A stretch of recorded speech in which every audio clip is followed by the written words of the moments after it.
This is the Simpit. I'm your host, Shaun Cole, and the real star of today's show is the final event, the final Hotlap Humpday, the final Ricmotech Hotlap Humpday of the year, aka the Ricmotech Hotlap Humpday Championship.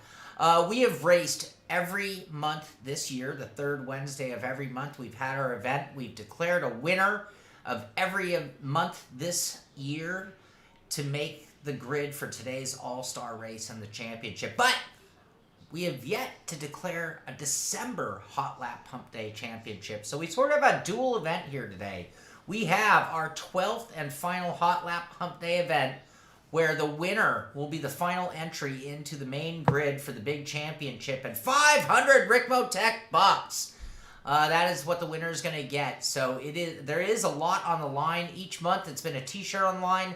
Today it is $500 on the line. And I see one of our drivers and probably one of the favorites, Elvis Rankin, not happy with the combo. I think that's why they did this to us, Elvis. Your thoughts were probably the same thoughts I had. Oh, knock hill and a front wheel drive. Oh no! But this is like you've been playing all year and all of a sudden it rains and it just flips it all on its head. So that's what we have going on today. Should be pretty exciting because everybody's going to have to adapt very quickly to a very difficult to drive front wheel drive car. And again, the first event will be getting our 12th grid, our 12th driver on the grid for today's event. Oldest also not happy about it. But see, if everybody's equally unhappy, then we should all be equally happy as well, if you think about it. So it should make for a fun event nonetheless. All right, I have a cast of characters. Unfortunately, before we get to our cast of characters, let's start with Kevin Ford, who has been on the mic all year long, most of the races, is unable to be here. He's on an airplane. I think he's jet set or life, something like that. Probably going to the ski slopes or something. Who knows? But he can't be here. And in his chair on the mic, who's been here quite a few times actually, almost equal airtime, Jeff Jacobs is with us. Jeff, how you doing? Hey, doing great, Shaun. Thanks so much, and looking forward to an exciting race tonight. Should be great. I am excited too because I think just everyone's frustration kind of like raises the temperature on the event a little bit. And I say frustration with the front wheel drive cars. So, Jeff, you, unlike Kevin usually gets in here and just calls the action. You tend to get out there on track a little more. How are you feeling about the combo? Hey, it should be fun, and I think part of the challenge here tonight for all of our participants is that it's a relatively unknown track. Folks might have tested it out a little bit when it launched, but they're not going to have a ton of track time. So everybody comes in fairly even, and same thing with these cars. You know, while the Audi has obviously been available on the service, it's been tweaked recently, and then we got the two new cars coming in, should make for a real level playing field as we start things off tonight. Certainly clears the slate, right? So any favorites, got to kind of throw a little bit of that out the window.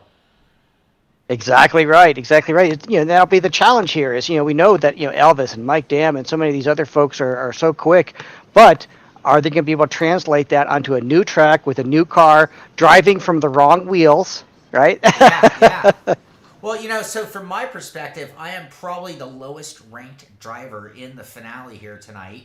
And I earned my way in through a dubious second place finish, not even winning my way in, but being the runner-up on a night. Thank you, Elvis. I believe it was you who cleared the path for me. But I can't act as though this falls into my lap any because I'm just terrible in the front-wheel drive. So I have a lot of work to do myself. Now, I see a lot of people asking the event. Yes, we are running the same event all night, so the qualifier will be in the same car, same track combination as our final. So that answers that question. All right. Next up on the mic, Frank Rico, are you with us? I am here, yes. I know you're tired because you just got back you've been all the way up in Indiana doing the PRI, Performance Racing Industries Trade Show, one of the greatest trade shows in North America. Nothing but racing. I mean, I can't think of a better place to hang out. And I know you were there working in the cold, always cold there this time of year as well. I've been there. It was freezing, yeah. It got down to, we arrived and it was 22 degrees. Not what we're used to. Coming from Florida. So you're back home in the warm sun of Florida.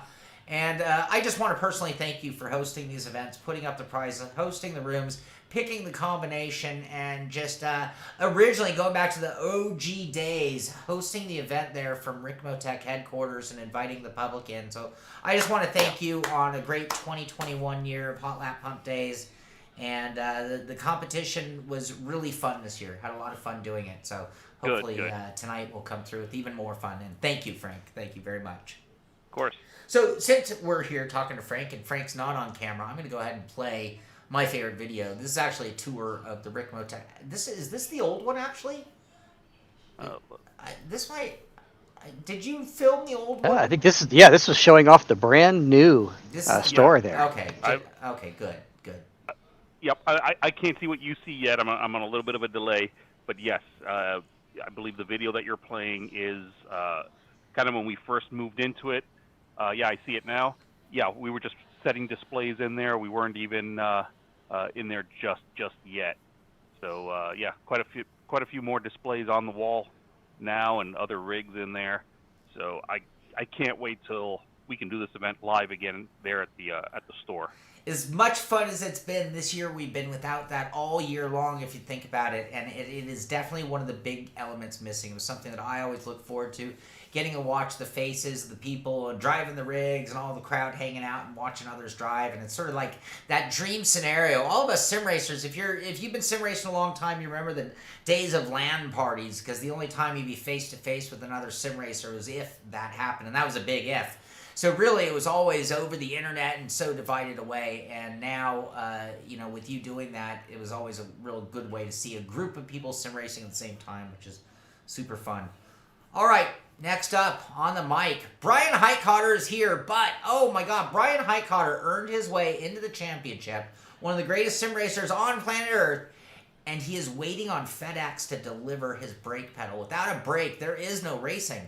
Or I couldn't race. I don't know what Brian's got up his sleeve, but I think we're going to hear from Brian, and we might hear him get excited if he gets a knock on the door and the FedEx there with the much-needed parts for him to be able to race. Otherwise, he might not even be able to run in today's event. Brian, how are you today? Shaun, I'm doing pretty good. I am currently setting up my clutch to act as a brake pedal. Oh, that is a racer.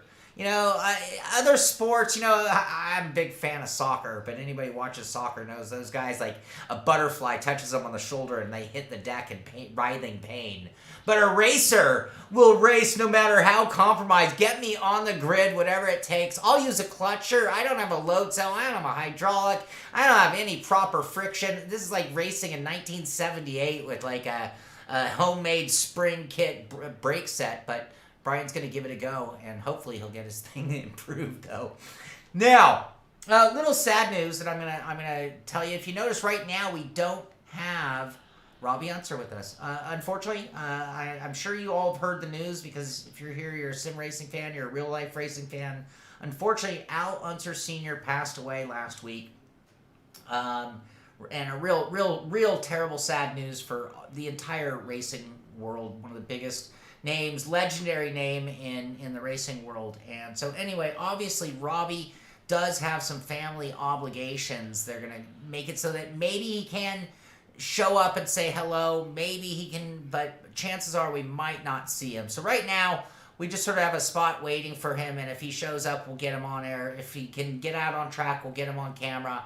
But for today, what we'll do is we're going to use that top corner to just kind of keep you following the most exciting thing going on track and in that picture in the upper left hand corner. So I'll go ahead and get that set up to follow most exciting. Now, all right, long introduction I suppose, but this is the final event and I am pretty pumped up, pretty excited for it. So if you would like to be here, we are still giving away one spot on the grid. So the winner of today's qualifying race is going to get a shot at the title and $500 in Ricmotech bucks. Think all the cool stuff you can buy from Ricmotech with $500 bucks, by the way. I have my eye on a few things that I would personally buy if I had 500 Ricmobucks. But the winner will take all, and that's going to happen. So if you would like to get out here, you want to give it a shot, you want to be in that final event, all you have to do is get out here. The room is hosted by Frank Rico. We're at Knock Hill. I don't think I even mentioned this yet. We are at Knock Hill Racing Circuit. Really fun little track. Great club track. If you race a lot of places, it feels like real honest to goodness club track kind of place where drivers cut their teeth.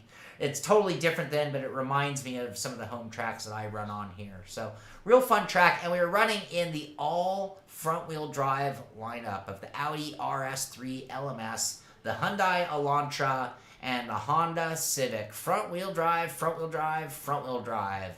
And that should shake things up. So with that, I do not need to run in the first event. I get to take it a little on the casual side for the next Radio check. period of time. Copy that, Jonathan Booth. I don't have my mic ready for you though.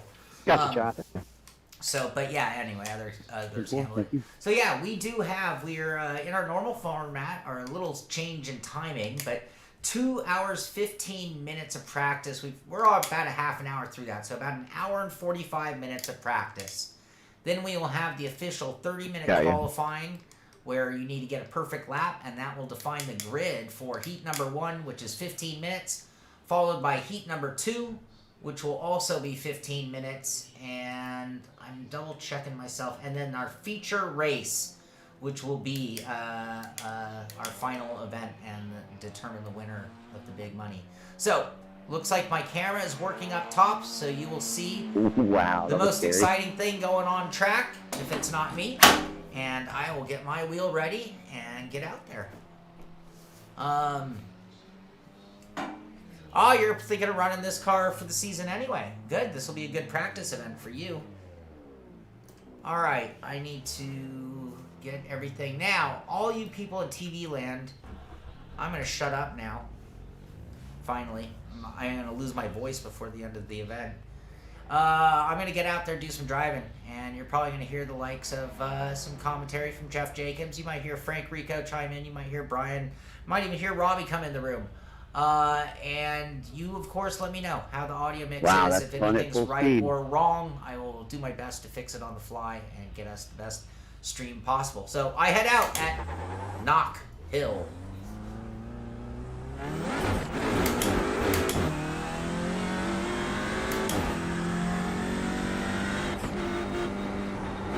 Yeah, everybody, with tonight's rules, we're kind of going back to some of the original ones as far as qualifying. We're going to do about an hour and 30 minutes here. Just open track time, go out there, try to lay down your best time. It does need to be a clean lap. You can't be cutting the corners or getting a 1X. It's got to be a cleaned one. And then we're going to take a look at the top 3 drivers who have a clean time during this practice session. And after an hour and a half, we're going to have those top 3 drivers do just like a 15-minute, or I'm sorry, a 3-lap runoff to try to lay down one more flying lap. And the top driver, who is not already in the challenge, will join our 11 from the prior months and have an opportunity to compete for those $500 Ricmobucks in tonight's feature race. So we're looking forward to that. But you got an hour and a half out there to get oriented to this track and this car. And then we will take our top 3 and have them do a short 3-lap runoff to determine the one driver who's going to join the top 11 from earlier in the season for tonight's feature race. Though Crow your I rating, it doesn't determine whether you're fast enough. Everybody's fast enough for an event like this. You have hours to get ready, get up to speed.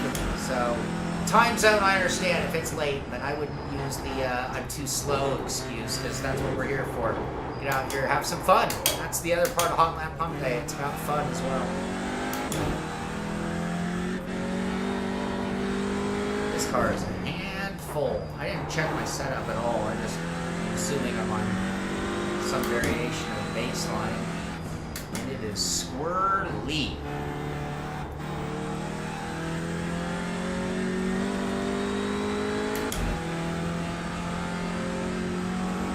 Oh, I see somebody else is dealing with the swirly too.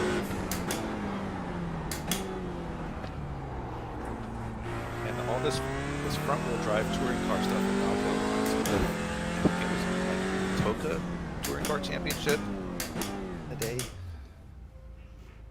back in the 90s. I don't know if you guys remember that game, but I don't think I've seen Knock Hill since then. Yeah, I drove it the other day when the cars came out. So, but other than that, this is the first time I've driven this track. I'm going to make an adjustment. I think I have Brian a little quiet. I think Jeff sounds like he's the perfect volume. Brian, I'm going to turn that. There we go. All right. Andrew, understandably, you're taking it easy tonight. Feel better, buddy. My buddy Andrew's getting over it. Not feeling well. A little lift off oversteer. Yes, they definitely. You almost have to like repoint the wheels and then slam the gas, it seems, to get it to I'm sorry. change direction. I don't know.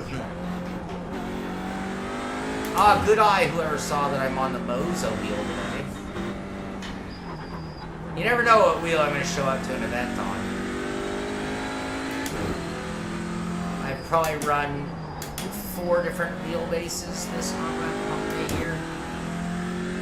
Maybe 5. How much testing have you done on the Moza? A few weeks now. Okay. We got one here testing as well.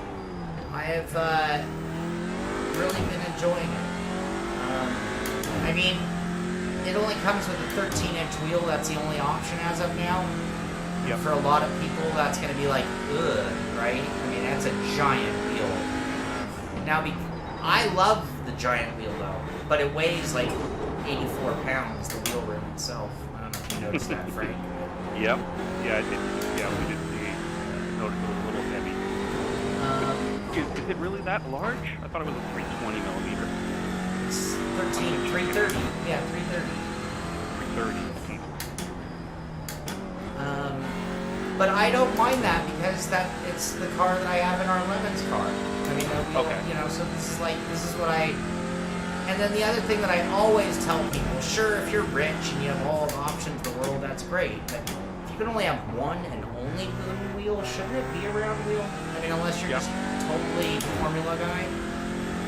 So, as a one and only, it works fine for me. But I know a lot of people aren't gonna love the giant round.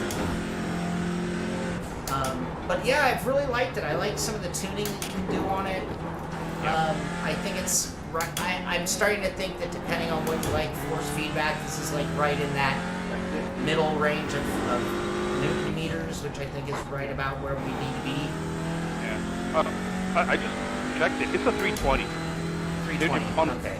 Yeah, on paper they might have it. You know. Yeah, they're. I might have just been my measurement. It is a big wheel, though. Yeah, but it's like a Momo Mod 30. Yeah. Yeah. Which, when you built a wheel for me, that's what that's what I wanted. Right. So yeah, I don't think it was that over, but it's a thick grip on it. Yeah. And it is heavy. But the base itself, I mean, not that, looks should be the first thing, but I mean, it is so far and away the coolest looking wheelbase. The base, to me, is the best looking direct drive base on the market. Yeah, by like tenfold. Like, yeah. No. Yeah, it actually has, it's not just a motor. Yeah, it looks like a little mini Lamborghini. Yeah. Which is cool. I mean, it's like, on one hand, it doesn't matter, right? We're just sim racing, but at the same time, no, it looks so cool. Yeah, so I really like it. The display, since we're on, I don't mind telling people what's going on. I have the review of the wheels coming out in the next couple of days, by the way, from me. Okay. Most of people really kind of worked with me a bit, so I was having a little bit of problem with my display. Sorry, man. Which I'm doing on a separate review.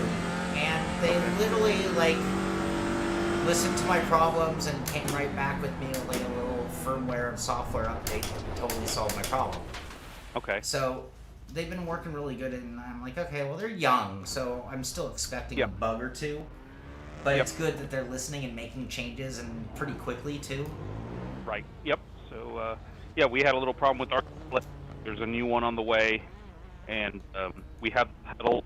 I gave them some feedback, and there's apparently a revision that's also on the way. Maybe that's why I didn't get pedals. Yeah, pedals. Yeah, the ones that we got were kind of their first pre-production run, and I immediately told them, hold on, there's some showstoppers here, Right. and they're addressing. Does anybody have a setup they'd like to share? So, but yeah, with the wheel, we're pleased. It performs well, and if you like looked up any background on Moza, they're big on camera stabilizers and Yeah, that Golden company. Yep. Yeah. the Goodson. Yep. Goodson, that's it. So that's why I didn't hesitate to Take a chance on them. try it and take a chance, and because if they can make camera stabilizers that are smooth, they should be able to make force feedback that's so smooth. Yeah, agreed. Yeah, so I've been happy with it. I like the idea and concept of that force feedback equalizer, and I know it's somewhat generic because it's just going by basically frequencies. Yep. But I do like that having something like kind of graphically visual like that. I think that's kind of cool. I really like it's so modern, like not having LEDs but having the RGB display. Because my brain is so used to, again, I'm always equating not just to my sim setups, but like, our race car setup. And it's like, on our race car, I basically have an SLI in our race car. It's the exact same thing, essentially. And, 10 LED lights. And they're predetermined in their color configuration and everything, and they're blink, blink, blink. And this fading one is just sort of elegant and just feels very modern. Yep, I agree. So yeah, I've been loving Oh, and then the last thing I'll say, and then I'll shut up about the wheel. Absolutely my favorite quick release. I'm sorry, but this quick release is just kind of fun. You stick it on there, you spin, and when it clicks, it it locks on there so strong. Oh yeah. So yeah. And again, this is the same type of quick release that is in our Lemons car. Exact same thing. You put the wheel on all the way, and then you spin it, and when it clicks. Yeah, it finds its center. Yeah. Yep. And boom. No thinking, no tools, no thinking is the main one. No lining things up, just boom. Yeah. All right, so now I'm going to... Go ahead. One thing I find humorous about the wheel, so at the 3 and 9 o'clock positions, you've got the little finger indentations on the backside of the rim. Right. You feel those, right? Yeah. Yeah. At the 12 o'clock, you've got them as well. for those that drive one-handed. Right. Oh yeah. for the silent and profile. You got the seat way back, and yeah. Pimp my rig. Yeah. All right. Yeah, but so I've really loved this thing so far. Really smooth too, super smooth. In fact, it's one of the only direct drive wheels where I actually increased the amount of friction and damping on. Sorry, Ken. Usually I was just I'm the other way around, but I actually did increase it. But that might have been because I was getting a little bounce off center too. Okay. All right, I notice Elvis has joined. Elvis is in the building.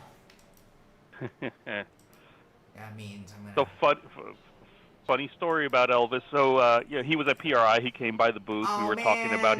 Now I'm really bummed I was there. All right. He's excited about this event, but typical, a little cocky, and so he just tells me flat out, you should just cancel the event and just give me the $500. He'll just take it home from there. Yeah. So we'll see what happens tonight, Elvis. Sorry about that, oldest. No problem.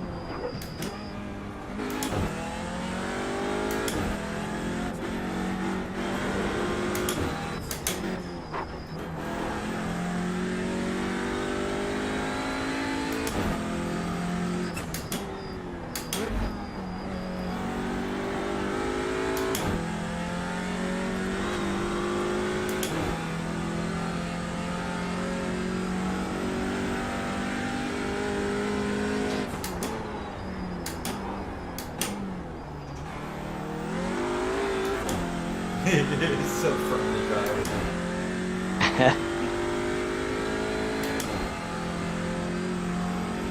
Oh, there you go, Velcro. But they still work, right? 10 years later, they still work. So you know my, I didn't steer you wrong.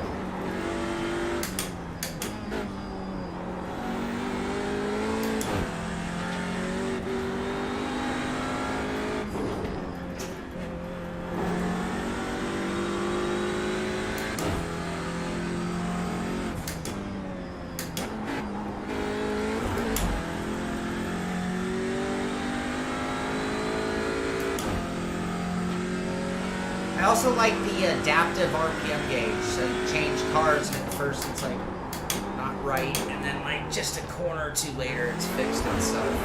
Oh. Yeah. You guys can learn the car.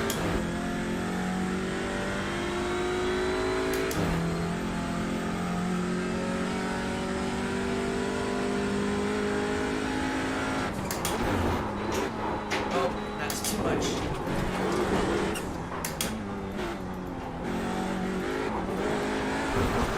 Dang it. Dang it. How am I not the most exciting when I look at my screen? That's unfair. It's unjust. I'm flying through the air.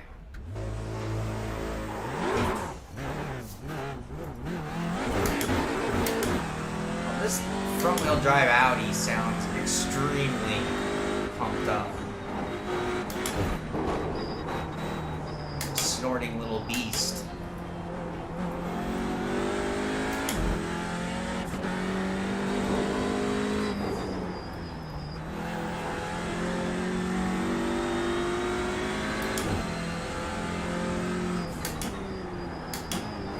Alright, the one suggestion I would definitely have for you, Velcro, is take your can of WD-40, put it back with your plumbing tools, go to the hardware store and get some silicone lube of some kind and use that on your pedals instead. You won't have to do it nearly as often.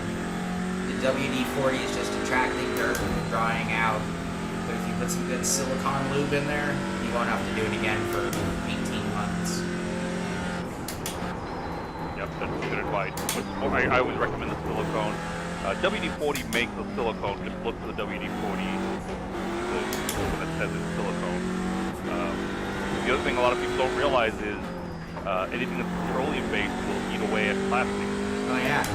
And you don't want to be putting that on your sim equipment because there's a lot of plastic bushings and bearings in there. So the silicone won't affect the plastic.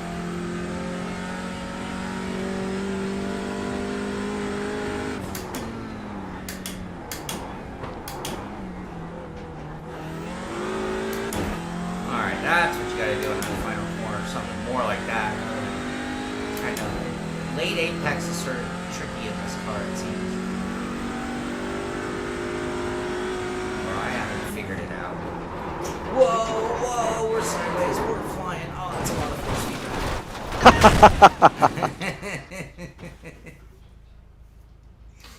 feedback. Alright, well in that case, you gotta do what you gotta do. I mean, you know. Absolutely.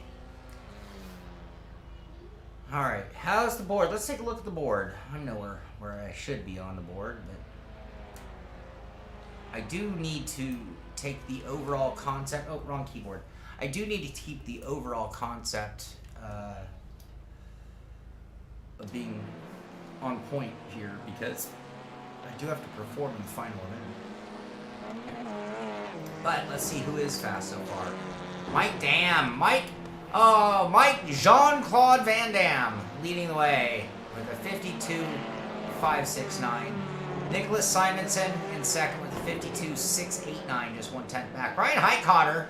Brian, I'll take my clutch and show you how to drive Heitcotter. It's 52.8. Matt Adams, I tell you, so that just shows you how much it's not the equipment, it's the driver. Matt Adams, 52.722. I know I review gear. I know I drive on some of the finest gear you can get. I know I fully endorse high-end gear because it's a great hobby. But at the same time, you can win on just about anything you can buy nowadays. Just about. few exceptions to that. Elvis Rankin currently. Matt Adams jumped up in third, so we do have things jumping around right now as everybody's getting up to speed in the car. Hyde Cotter now in fourth, Rankin in fifth, Elvis Rankin. Sorry if you're following me there, Matt. Phil Scranton in sixth, oldest Puticlis. I think that's right. Oldest, are you here? Puticlis, is that right? I'd like to get that right for you. Followed by me, Jeff Jenkins, Ken Easthead, Miles Morse, Jonathan Booth, Dana Bales, and Kevin Burrows.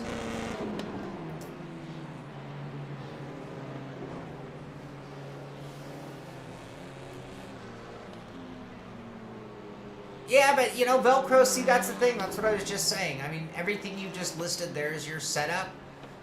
There's nothing holding someone up from winning a championship in sim racing with that setup. Now, I doubt you'd get all the way to a championship before people didn't start throwing gear at you. But... yeah, that's why the fast guys use high-end gear, because it gets thrown at them. Yeah. The days of running on a G29 to a championship? I don't know.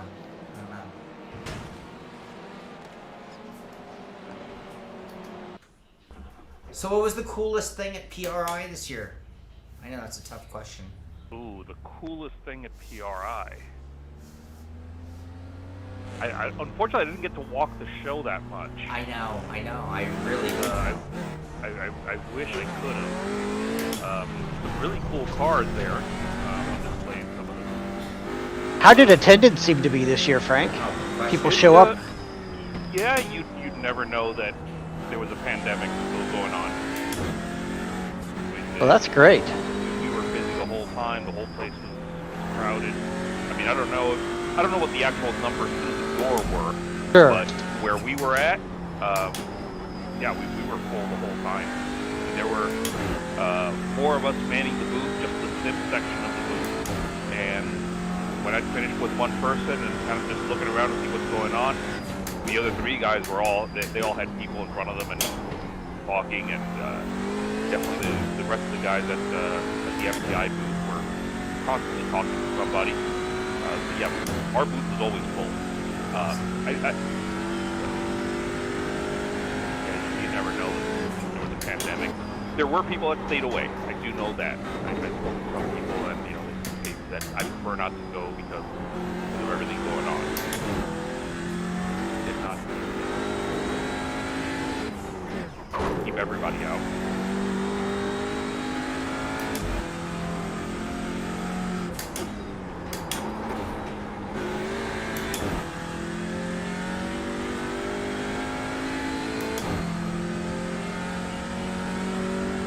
Kevin did go around and get a bunch of good pictures. I'm sure if you were here, he'd be sharing them all. Yeah.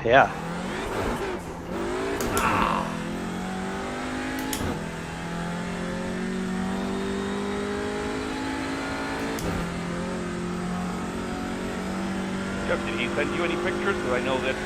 Not yet. Oh, okay. Because he would see a car and... Russ is going to love this picture. I'm going to take this picture, send it to him. And, Oh, cool. Bobby's going to love this car. I'm going to take a picture, send that one to him. And yeah.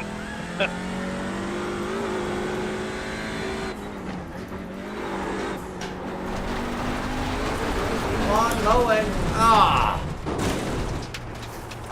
Here, I'll give you a layout of the land, Elvis. Well, you're in the room. You can find it too, but I will give it to you. What we have, time-wise... So you're into the main event. Jeff, do you know, is the main event the final, the third race? Is that the main event? Let's see here. So, Yeah, let me take a look at that. And I know the folks like Elvis and the other essentially 11 folks who have already pre-qualified. It almost doesn't really matter. They're just practicing, to get ready for the main event, and then. We're going to take our top 3 drivers who aren't already in. We're going to have them do a little short runoff here, probably a little under an hour from now. And we'll pick out that one more person that's going to go into our top 12 to run for the Ricmobucks. And then, let's see, when we get into our final series, so we're going to take those 12. We're going to get them, they're going to have 30 minutes starting at 8 p.m. Eastern Time. Those top 12 are going to have 30 minutes to set their best lap time to set the grid for the final race. And then there's going to be, I see here that there's listed as Heat 1. There'll be 2 different heats, and then a warm-up for the final 6. I guess that'll be the top 6 drivers that make it into the finale this evening. Yeah, and if I'm not mistaken, what we tried to set up is, I think the 2 fastest qualifiers automatically jump to the finale. They get a bye, essentially, right? They essentially get a bye. And then there'll be 2 heats where the top 2 from each one of those heats will go on to make the fastest 6. I'm so confused. I know None of that made any sense to me. Hopefully everybody else out there got it. And hopefully someone will kick me in the ass and tell me where I need to be at the right time. All right. Yes, we will. We'll call that all out. At the end, it was all configured in the iRacing session, so it's out of our hands at that point. So we'll see. So whoever iRacing advances is what's going to happen. When my thing says race, I'm hitting the button. That's all I know. All right, Elvis, and I think we answered your question, though. This is the same room as the final, which means if you already joined in a car, you're probably locked into that car. I think that's what you were getting at. The KEKW? Yeah, that's right. KEKW? Am I missing something? What is that? Did I choose the wrong car? I don't know. Usually the newer cars are the better cars. I mean, they would never do such a thing, right? But, yeah. It doesn't tell me my car, who's in what car. I'm in the Audi, and I think I drove the Hyundai here, and the Audi feels much squirrelier than the Hyundai did. Yeah, I'm in the Hyundai, and I'm looking for more front grip. Just super understeer. Yeah. Yeah. Whereas the Audi will go around on you. Now, when you need it, it's not front grip. It will just go around on you. Like, bounce around on you. Oh, like that. I gotta stop hitting that curve. Well, and Frank, as I look over our list here, as far as the folks who have already qualified, Yuldis is in, Elvis is in, Andres Lassans is in, right? Nicholas Mucanos is in, Mike Dam, Shaun Cole, Kevin Burrows, Brian Highcotter, Alessandro De Tullio, Nicholas Simonson, and then we have one more. Do you remember who the November qualifier? Matt Adams won last month. Ah, okay. Scott Adams. All right. Max. Okay, gotcha. Matt Adams, yeah. Great. Yeah, there he is, Matt Adams. Yep, he's in here this evening. In fact, he's running 4th at the moment, so that's great. I think some of the drivers had a question earlier in the day. Is this was being run as a league, and we're maybe getting a league invite? So the answer to that is no. Everybody joins in, and once we go into that final championship, then we're going to request that only the 12 designated drivers grid.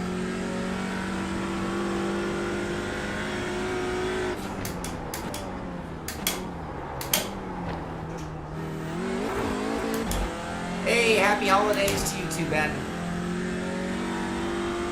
What time are we going to be done? 6:30-ish is my guess.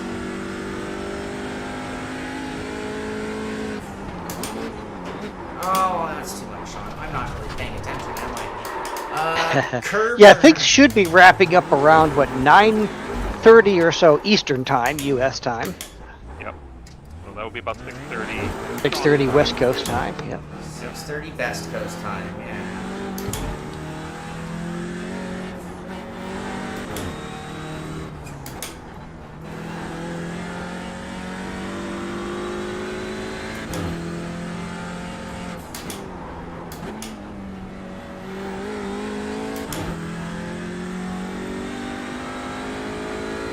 Now, sometimes a little curve goes a long way, though, because the car doesn't want to turn, but you kind of have to, like, really know your curves.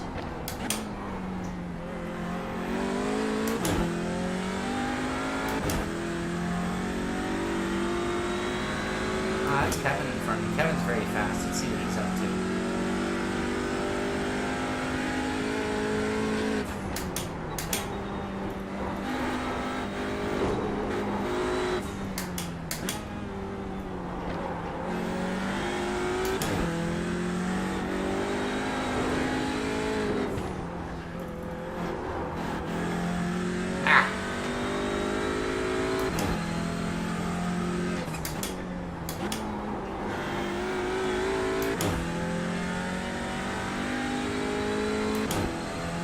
This is a really fun track in general, Ben. I am enjoying. It's a little hard to get this car to stay on the track at times, but it is a fun track. Now I would say that first corner would probably scare me a little bit in real life.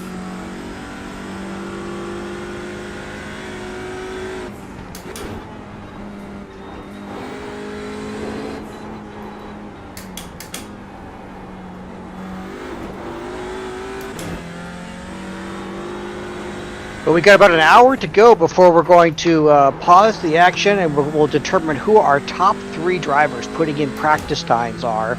And we will, if those drivers aren't already in our challenge, if they're not already part of our top 11, we'll take those top 3, and we're going to have them run just a short little hot lap session, so to speak, and to determine the top overall qualifier to put our final 12th driver into the challenge for this evening. So still about an hour of practice to go there. Of course, the drivers who have already qualified, you guys are just preparing for the feature races.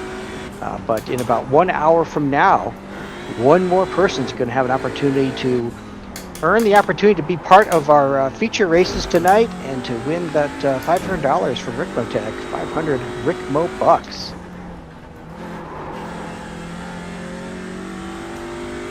Out a couple of slots to figure out what this car would like me to do with it.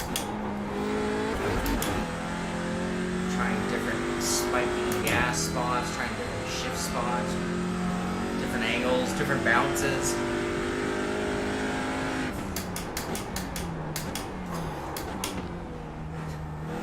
Oh, that's heartburn. Ugh.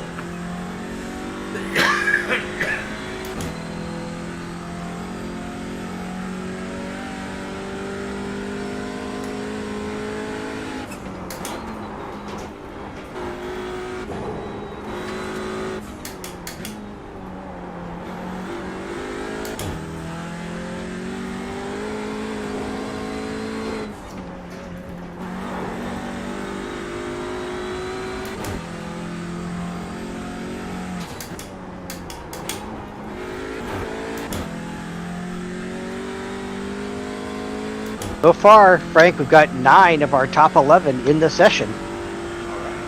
Yeah, we're just missing Alessandro, and we're missing Nicholas Bocanos. So let's see if they're able to join in this evening. But then as I look through the list of who's in the session right now, let me see who is here that hasn't already qualified. Yep, Mike is already in. He's in our top spot right now with a 52.049. Is he going to break into the 51s? We'll see here. And Nicholas, he's already qualified. He's on a 52.091, so just a half a tenth off of Mike Dam's time. Elvis down to a 52.25 now. He's sitting third, already in. Matt Adams holding down fourth there with that 52.5. Brian's there with that 52.7. Be accurate times. Yeah, Uldis a 52.7 as well. These so far our top 6 and 7 here. Top 8 already in. Shaun Cole is in. He's got a 52.9. Look at that, 1 second, just covering that top, about the top 8 to 10 drivers in this session. Now Phil Scruton is not on our list as one of our prior winners. I think right now he's the top driver who is not in the challenge yet. So Phil, that 53.3 is one of our preliminary qualifiers for this evening. And then I see Miles Morris, also not one of our prior month winners. So Miles running a 53.9, and that has him eligible to battle with Phil for that final spot in our 12-driver runoff. And then Dana, glad to see Dana here. Dana Bales, 54-0, and that would be our third driver so far that's going to have an opportunity to compete against Miles and Phil to be that 12th driver this evening. So still early. We got not quite an hour to go there, but right now those are the three that looks to me might have an opportunity to compete. That'll be at 6:40 Eastern time. I'm going to take a... I'm sorry, 7:40 Eastern time. So. Take a quick breather. I might need to put on shorts. It's really cold here this hot in my room. I can't imagine why. You should not sim race in your underwear. Please put on shorts. Please put on shorts. Oh, the indecency You must of the wear show. pants. You must wear pants. Rule number 1. Alright, let's see. We're going to put this one on the leader and see what it does. It's not going to do anything, is it? It's more practice. I'm going to go interior shot of most exciting. How's that? And you can have both in my absence. So let's see. This would be most exciting.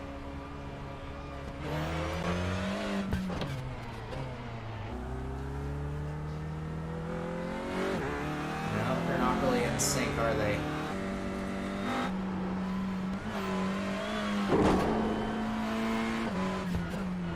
Maybe a little bit. I'll be right back, everybody. All right. Well, while Shaun is away, let's take a look at who's choosing to drive what, and is there one of the cars that's turning out to be a favorite so far. Now, Mike Dam in our top spot, he's chosen the Hyundai this evening, and he's got that car up there in the number 1 position, still sitting on that 52.049.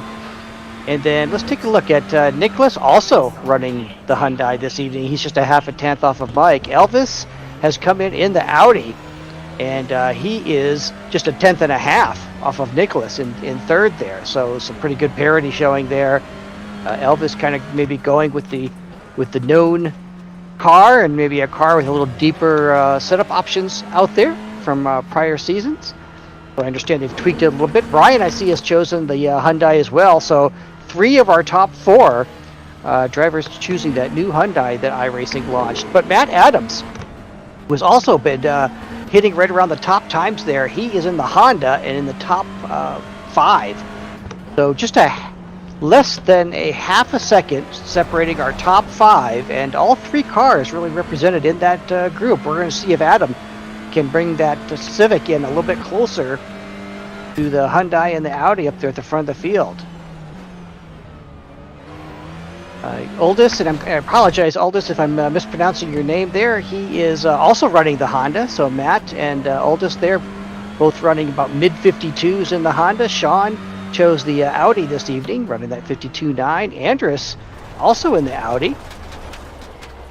And then still monitoring our 3 drivers who may have an opportunity to qualify yet this evening for our challenge rounds. Phil chose the Audi to run this evening.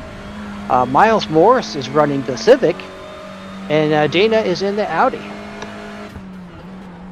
So, at least preliminarily, it seems to be our Hyundai drivers that are holding down the top spots, but Elvis now has moved in. Oh, in fact, we got drivers into the 51s just on these last couple of laps. Maybe the track coming around a bit, getting rubbered in, temperatures changing there a little bit, and the drivers getting to know the track and the cars. Mike Dam, a 51.749, and then Elvis puts the Audi in second with a 51.930. So 2 drivers into the 51s so far this evening.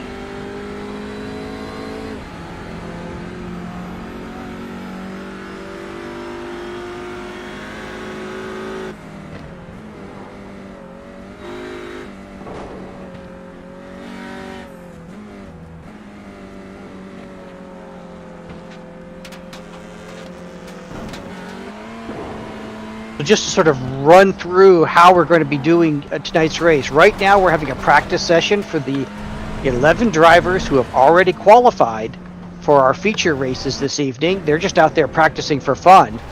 And then we're going to take our top 3 drivers who have run clean practice laps. Can't be cutting the course and trying to get a fast lap in, but 3 drivers who have run the 3 fastest laps out here this evening that are clean, who have not qualified yet. They're going to have sort of like a 3-lap opportunity here at the end of practice to try to throw down one more fast lap, and the fastest driver out of those 3 will join the other 11 then for our feature race. That'll give us 12 feature race drivers. Those 12 will join a qualifying session, and they will have 30 minutes to set a qualifying time, to set our grid order for the feature races. That qualifying session is planning to start at 8 p.m. Eastern time this evening. So that's when our top 11 drivers, you want to make sure you're logged into our hosted session here tonight at 8 p.m. Eastern time, and that's when qualifying will begin for our 12 finalists. Once qualifying is set, there's going to be a couple heats. Heat number 1 will be 15 minutes long, and the top 2 drivers will advance to the feature event. And then at 8:50, heat number 2, also a 15-minute sprint race. The top 2 drivers from the second race will get into the finale. And then, of course, the first 2 drivers from qualifying who earned a bye will join the 2 winners of the 2 heat races for our top 6, the final eliminator round. 15-minute feature race to determine the 2021 Hotlap Humpday Challenge champion. 500 Ricmotech bucks to that winner. We'll walk everybody through it as we get along here. And in the meantime, for those of you who are just tuning in or you're wanting to join, you go to that hosted session and look for the session being hosted by Frank Rico. You can also look it up by track. We're at Knock Hill Racing Circuit this evening, and running all 3 of the TCR cars. The Audi that has been out for, probably at least maybe a year and a half or 2 years now, and then the new Hyundai and the new Honda. Also one of your choices here this evening. Once you've logged in, once you pick that car, that's the car you gotta stick with. And then our password for this evening is finale, all lowercase, finale. Join in. Even if you haven't run earlier this season, hey, we welcome you to come on in during this practice session, probably for the next 50 minutes or so. You're welcome to join us and have a little fun with these cars, a new track, 2 new cars.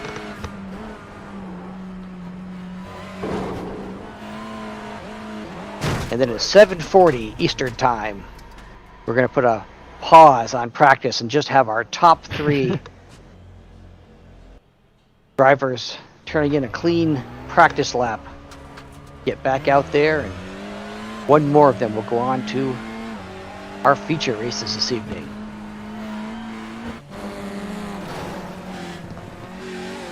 Matt Adams has joined our drivers in the 51s. Great run there, Matt. So let me see, if I'm not mistaken, with Matt joining that group, that means all 3 makes now have turned 51-second laps. We've got the Hyundai with Mike Dam in the top spot. Elvis is in the Audi in the second spot. He's only a half a tenth off of Mike's time. And then Matt Adams, just a tenth and a half back in third, is running the Civic. So far, seeing some nice parity out of these 3 cars on this track and in this combination.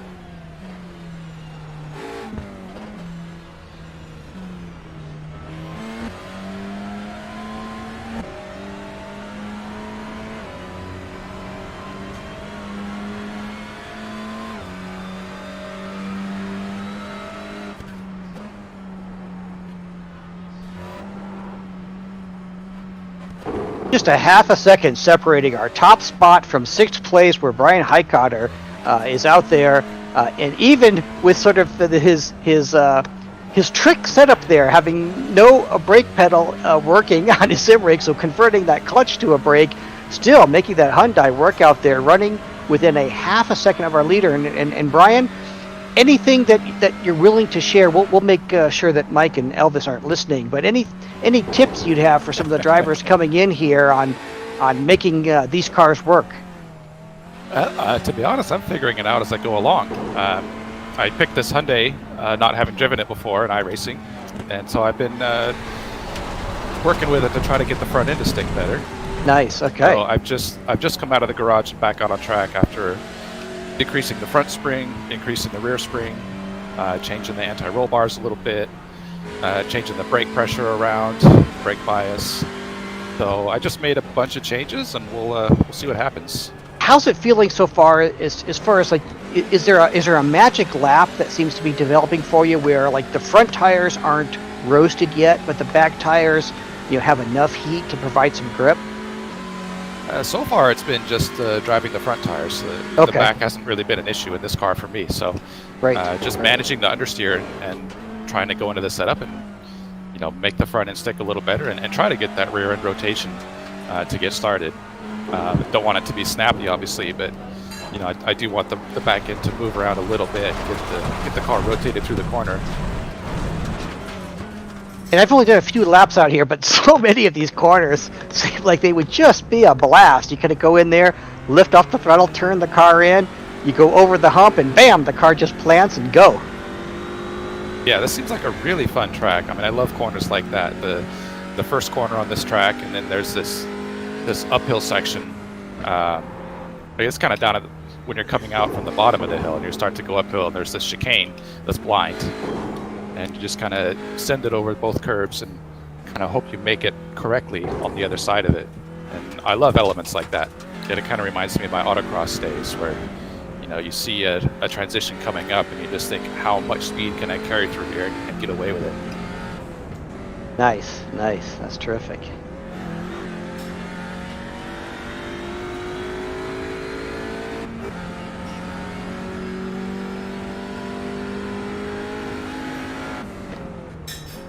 Yeah, John Hill, hope you were pick up on the password there. It is finale, all lowercase letters. And we'd have you join us in here this evening running Knock Hill and the TCR cars.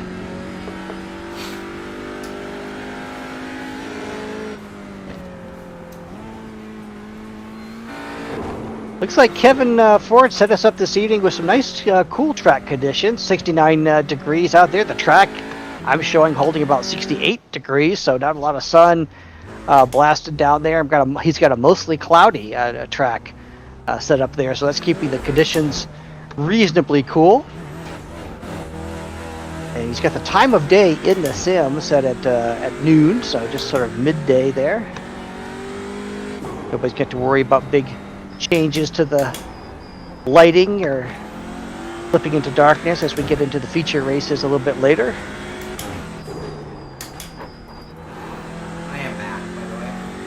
Mission accomplished. All right. Stretched my legs, put on shorts so I am camera decent.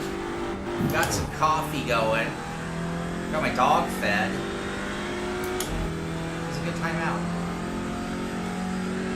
Well, nice. Well, and Shaun, not to make you go take the dog back out for another walk, but we do have 3 drivers now that have broken into the 51s. Oh.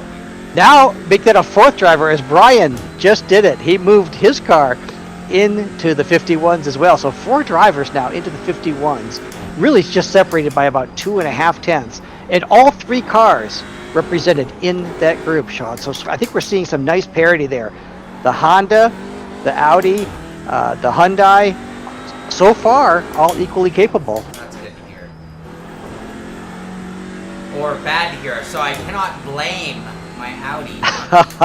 That's right. Yeah, Elvis driving that Audi with you. He's sitting in the 2nd spot at the moment, just a 10th off of Mike Dam, who's running that Hyundai. He's in the top spot. But Matt Adams out there in the Civic, and he's got that in the 3rd spot, and he's about a 10th and a half behind Elvis. Shoot. Come on, Cole. I am driving terribly.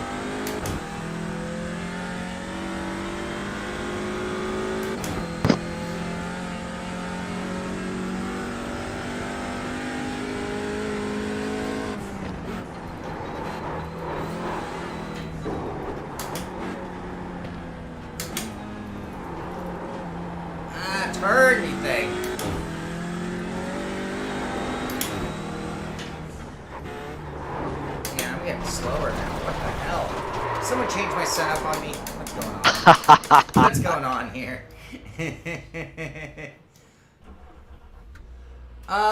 Callum, so when you say you heard there's been problems, there are a few reviews that came out a couple of months ago, and I'm wondering how many, if you're referring to those in particular, because I have had no problems with the wheel or the wheel rim whatsoever. So yeah, I mean, I've had a really good experience with this wheel. It's been driving great. I did our last patron race in the trucks at the Rallycross in it. Did a bunch of week 13 stuff on it. Did our previous road race. Oh, I didn't. Yeah, I didn't. But yeah, I've been racing a lot. So I mean, I know one issue I heard of. I haven't had. The only issue I had. Here's the one issue I have had. When I was driving some Assetto Corsa Competizione, and I ended the game, and I jumped into iRacing immediately following. My wheel was not recognized, and I ended up powering the wheel off, powering the wheel on, and everything was fine. That's the closest thing to an issue that I've had.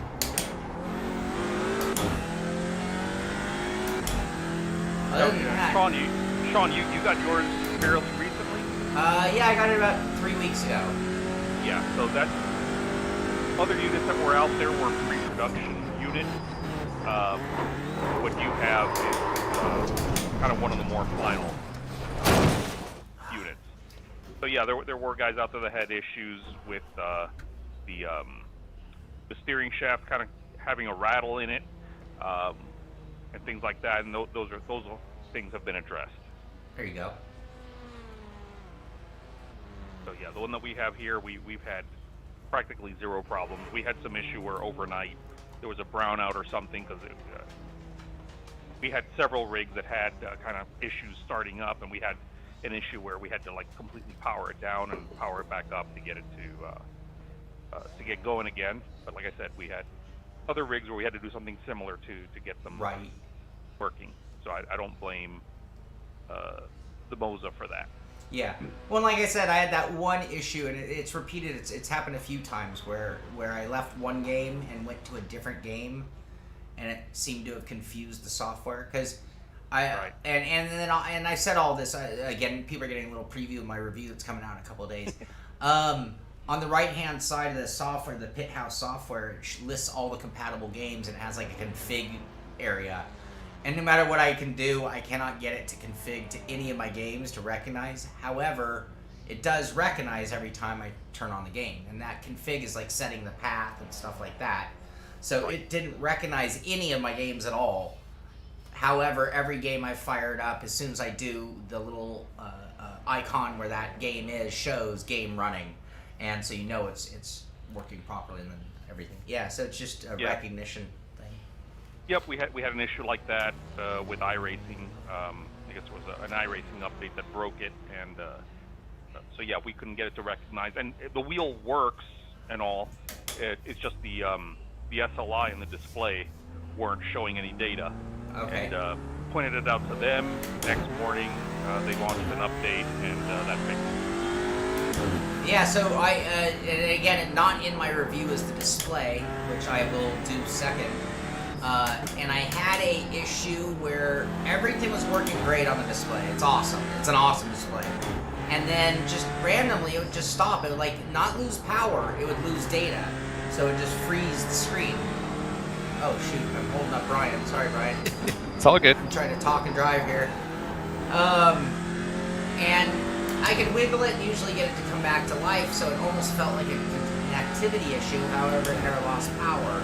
So it made me think maybe it wasn't. Anyway, I told them about it, told them exactly what was going on, and the next morning they gave me a patch. So I'm actually on a firmware that is not the one that would download. It's one they sent me, and it resolved that problem. But that's how responsive they've been, which makes me super optimistic. I'm like, well, when a few hundred or thousand people get these wheels in their hand and start giving them some feedback on what could be better. Oh, come on, Sean. You slow down, Chip. That's why you did that. Going by RPM ear and you're in the wrong gear. It screwed it all up. It was Brian shaking me down, giving me a hard time. So yeah, they've been real responsive too. Yeah, loving this wheel. Loving it. Temperature stays cool. No heating issues.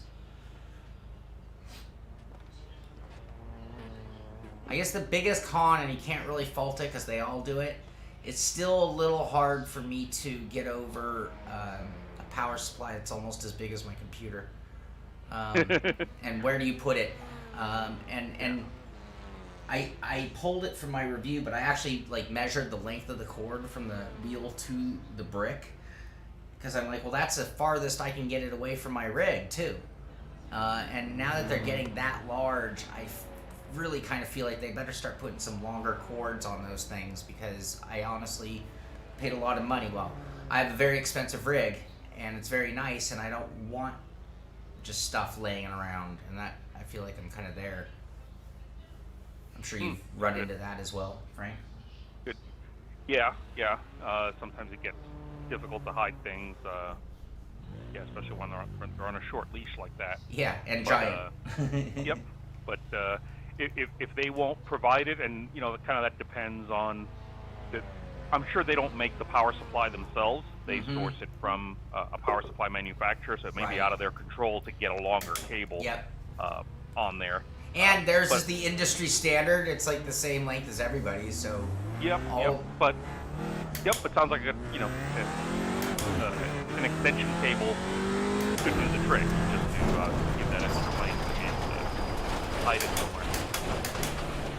Sean, what are you doing? It's a little hard to get on track without ruining somebody's life.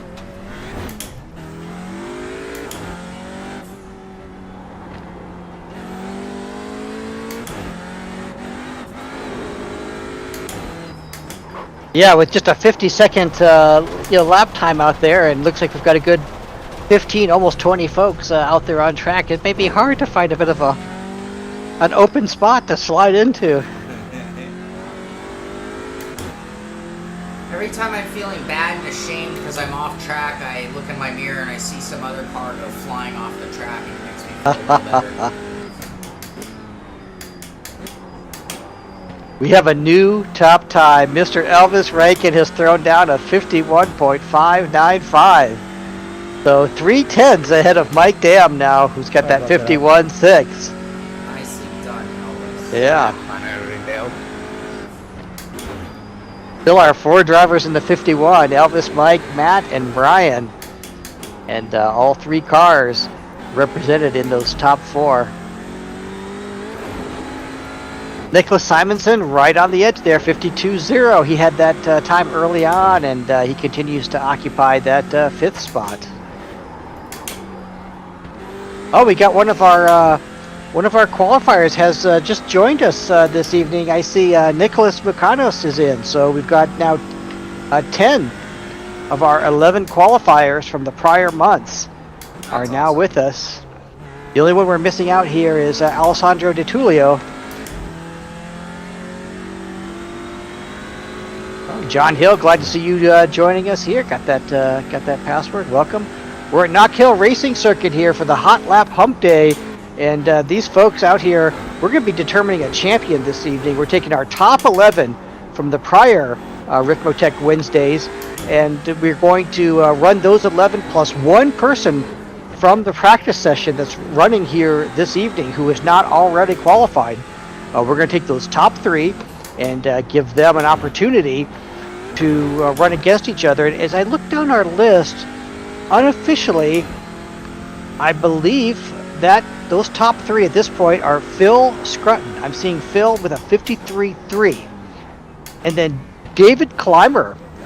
Recognize that name from several of our Ricmotech Hot Lap competitions. David, I believe, is right behind Phil, about a 10th back, and he would be our second qualifier this evening. And then Miles Morse with that 53.9 would be our third person. Now Dana Bales is right there, 54.0, and is the fourth fastest qualifier who isn't already in the challenge for this evening. So.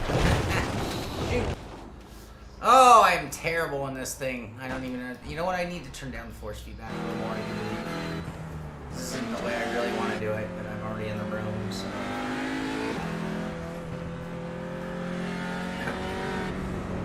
Oh, and I gotta say, this is a moment right now where we've been talking about the Moza wheel. This is Ricmotech Hotlap Humpday was not supposed to be a Moza show, but here we are. They are making an app for your phone that would have the Pit House software in your phone. And a moment like right now, I would be so thrilled to pull my phone out and adjust my force feedback strength instead of Thank you. alt-tabbing. And the reason I say that is not all computers and not all games like alt-tab. I usually don't want to hit alt-tab. Yeah. Games like Project Cars completely freeze and minimize Mm-hmm. the moment you hit Alt-Tab. Yeah, so doing that on the phone would be really cool. And the other thing I didn't do because my steering wheel is blocking it, but on the cars that have displays on the dashboard, I've been making my lights match the in-car and then saving it for that car too. Because you can. Oh, sorry, Jason.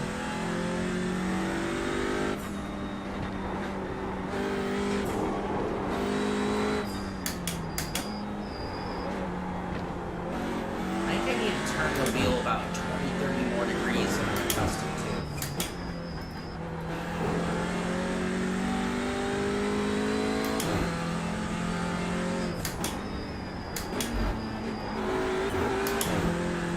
I need to run it on the pipe a little more too.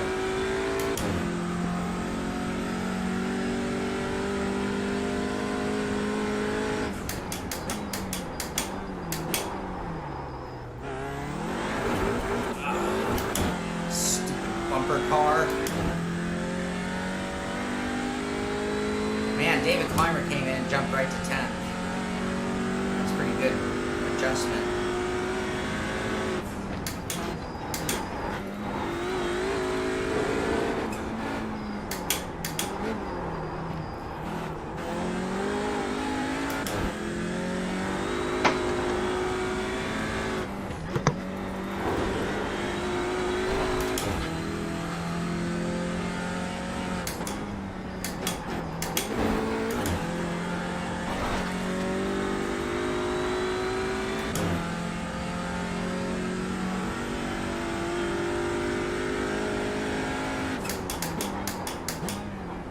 I'm trying to downshift much faster than this car used to do it.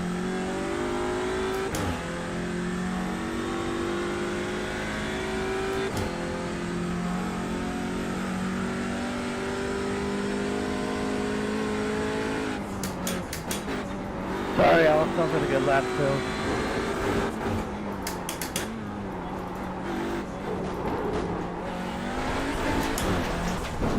Ah.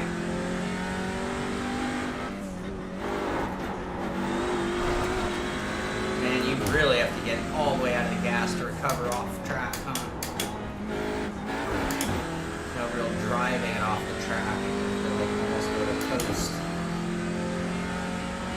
Callum, I would imagine, I thought they would have made that announcement by now, or honestly. I mean, we kind of all know it's in the works, right?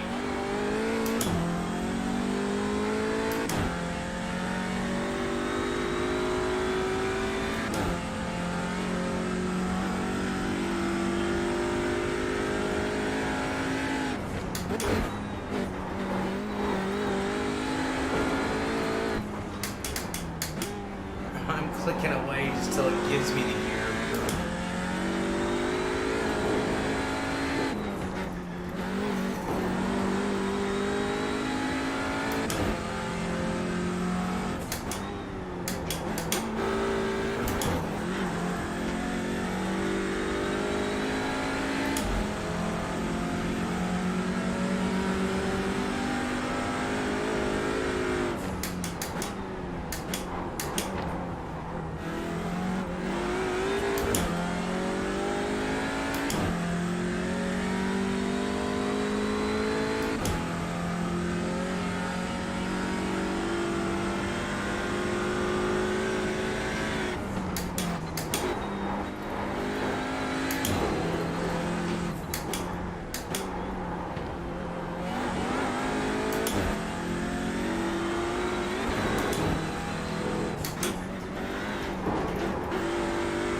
We've got just a little over 20 minutes left here in practice time before we're going to take a pause and let our top 3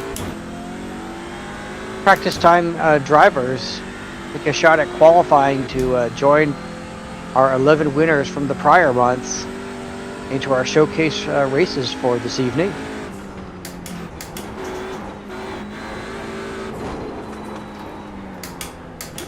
User disconnected from your channel.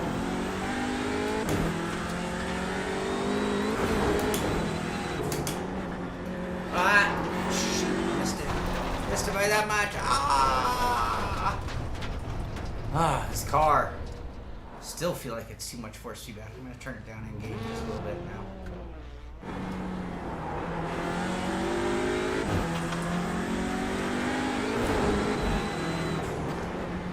Alright, yeah, let's double check that time too. Let's see where we're at.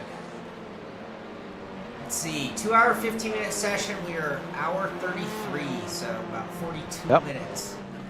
42 minutes for everybody to get their best lap in. We are still available in the hosted section under Frank, Rico. Password is finale or final with an E, depending on where you're from and how you speak.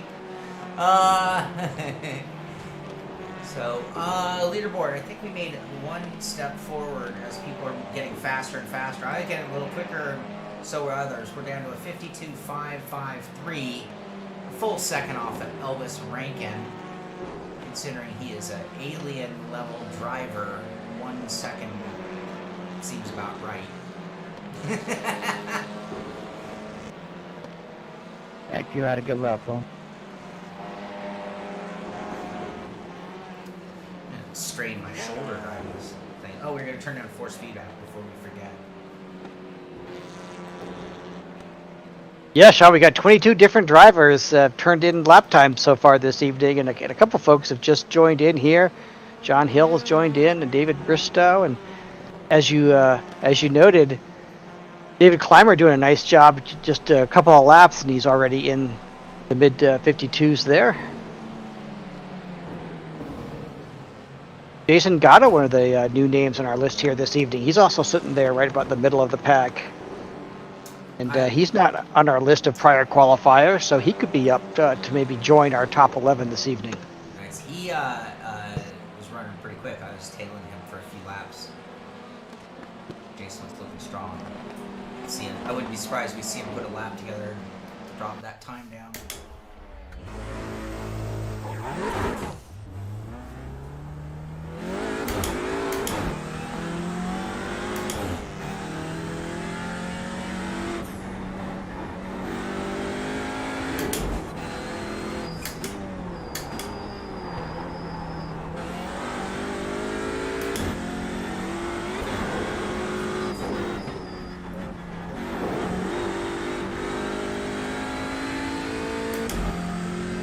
What's up, Max? Oh, you probably need an outing before you get to the race, huh? Yeah, hi, buddy.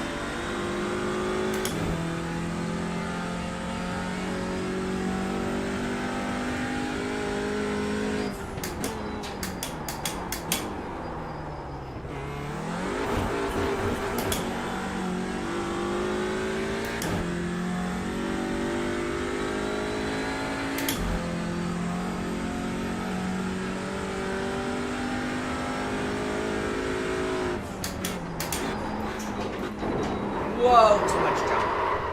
Too much of a jump. Oh, that's gonna hurt. Yeah, we definitely turned down the force feedback quite a bit, though. Whew. Alright, now I'm getting overheated.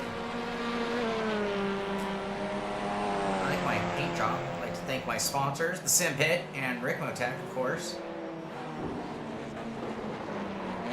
Little secret be told to everybody. Just Anybody so get you're shut up, put up a chair? when I win today's event, let's say that. When I win today's event, I'm actually ineligible. Second place is going to get my money. Can you believe it? When I win this thing, $500 going to be going to somebody else. A win. Nice. When I win. When I win. I'm sure either Elvis or Mike will appreciate your generosity there. when you beat both of them, of course. Yeah. Alright, I'm going to step away for another minute, take my dog out, make sure he's happy. come back and try to. I gotta to get about. I'd like to see another 3/10 come off that lap. To be honest with you, so I'd like to see myself down to a 52.2. I know that sounds defeated to not even be trying to go after a 51.5 like Elvis Rankin, but no, if I could get a 52.2, I'd be pretty happy with myself. I mean, look, right now there's a gap of a half a second between Nicholas Simonson and Daniel Bristow and myself with 52.5s. So it's a big jump. It's a full half second to get down to that next level. Yeah. So if I could have that, all right. Anyway, but I know my back is really starting to tighten up on me today. Downside of age is 4 hours in the rig is a long time. A couple hours, an hour in the rig is a long time.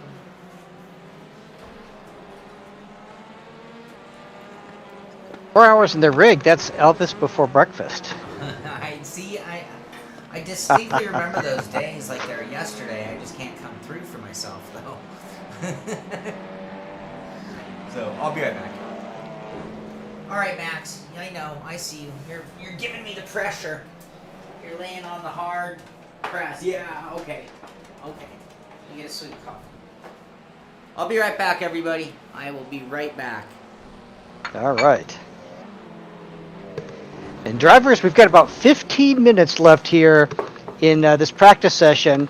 And then what we're going to do is we're going to ask folks to clear the track. We're going to take our top 3 drivers who are not already qualified for the final race. And we're going to let those 3 drivers make 3 laps. And they got to get 1 clean, quick lap in. The top driver out of those 3 will join the other 11 and get to participate in our Ricmotech finale here this evening. You still got a little time to dial that in there. I see, Tyler Maxon has joined in here kind of late, but he has jumped himself up into that 52.0, and he is not one of our pre-qualified drivers. So right now, Tyler would be the first driver getting an opportunity to qualify for tonight's challenge race. I think Daniel Bristow is going to be the next driver in line. This is just preliminary, still got a few more minutes to get it done, but Daniel would be in, and then Jason Gata is in third at the moment of the drivers who are not already in the challenge round. David Clymer, you're going to have to chop off a little more time, a 52.2. It looks like. I know 52.6 by Jason, so David's sitting on a 52.8. He'd need to chop off a couple tenths if he wants to knock Jason out of that number 3 spot and to have an opportunity to qualify for our finale races this evening, our showcase races.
Oh, Elvis has chopped off a little bit more time there, 51.480. So he's got it on the lower side of the 51s there, just barely, 51.480. Mike Dam, a 51.601. Matt Adams still sitting there with his 51.9. And Brian Highcarter also on a 51.9. Andrus not quite able to get his car into the 51s yet. He's sitting there on that 52.0, as is Tyler Maxon at 52.0. And Nicholas sitting there on a 52.0. So real close there. That group of drivers, our top 5 and 6, all bunched up together there. Then Daniel Bristow, just a couple tenths back with Shaun there, 52.2, and then a 52.5 for Shaun. Jason Gata, 52.5.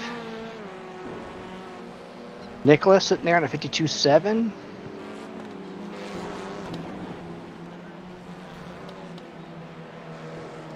Still got about 10 minutes of practice here, and then we'll pause the action. We're going to let our fastest 3 drivers here in practice go out. They're going to get 3 laps to try to lay down their best possible lap time, and the top driver of those 3 will join our 11 winners from the prior months. Go on to our feature races this evening. Should be exciting.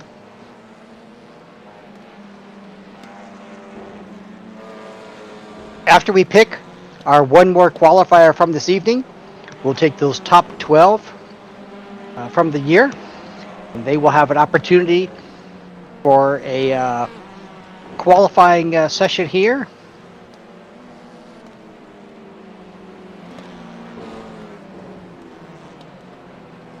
And then the top 2 from the 30-minute qualifying session, they will get a bye and go directly to the feature race. Remaining 10 will have to compete in a pair of heat races where the top 2 winners of each of the heat races will go on to the feature race. And that's going to determine, from the 12 that go in at the beginning this evening, 6 will be featured in the final race and have an opportunity to win those 500 Ricmotech bucks.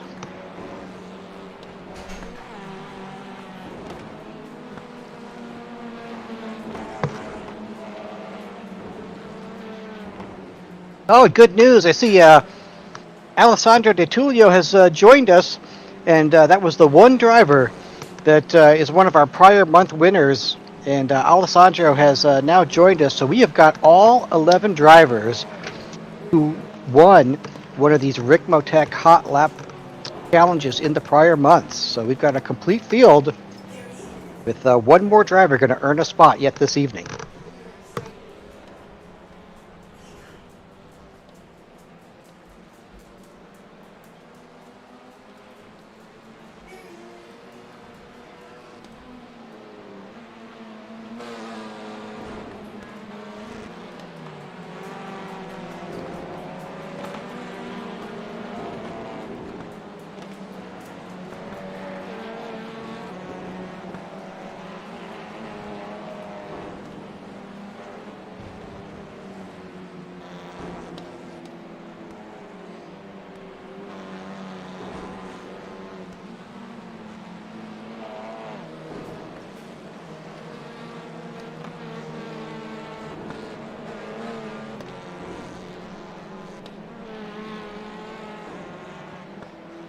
All right, drivers, and for any of you that aren't able to listen in on the YouTube broadcast while you're out there practicing and so forth, just want to bring you up to speed on what we're doing here this evening. So we got about 8 more minutes left in practice.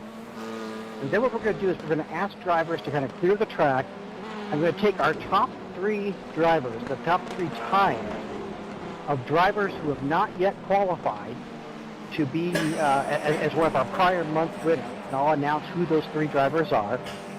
We're going to give those 3 drivers 3 laps on their own out there to try to set their fastest lap in just 3 laps. Whichever one of them puts down the fastest lap that's clean in those 3 laps will join our top 11, our prior month winners from the prior 11 months. They'll be spot number 12, and they will move on to a 30-minute qualifying session. Just those top 12 drivers will have an opportunity to qualify for our feature race this evening.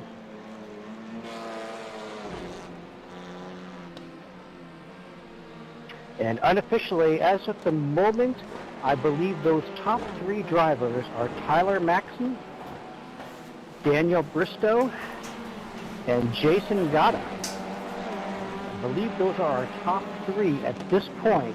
They will have an opportunity to do 3 laps here in about 7 minutes. And one of them will join our other top 11 from the prior month. I see Alessandro Di Tullio made it in. Yes, indeed. So we've got all 11 of our prior winners now. Hey, Jeff. Hey, Jeff. That is really awesome.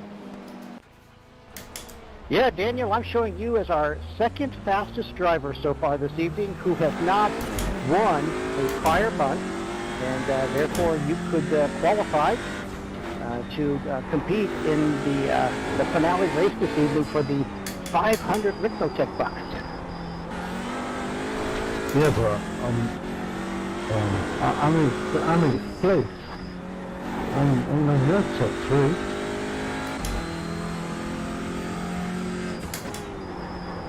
Have I misunderstood something? It's minus the people who are already qualified in. Okay. This is up there with the confusingness of Cup of Nations. Holy cow. Yeah, I think Kevin and Frank sort of designed these rules, and neither one of them are online at the moment, so I think we know why.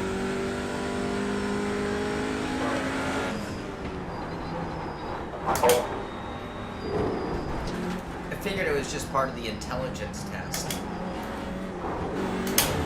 Figuring out all of the race conditions tonight.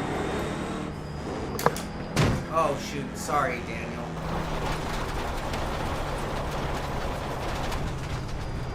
I guess it's hard to find some space in this mall.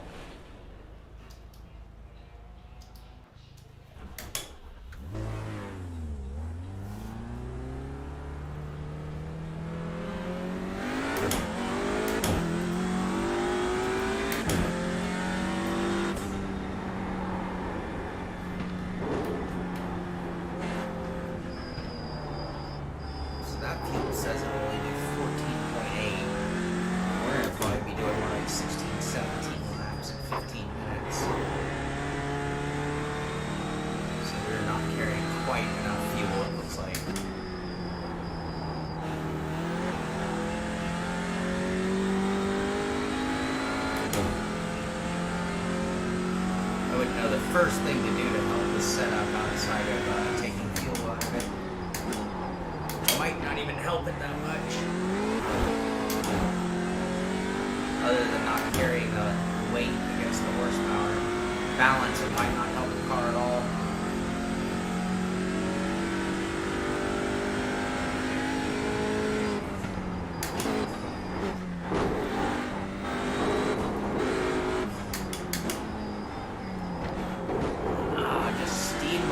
Every curve on the track.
do anything dropping on the leaderboard too. User joined your channel. The front row seats, Shaun. Yeah, smashing my way through for him.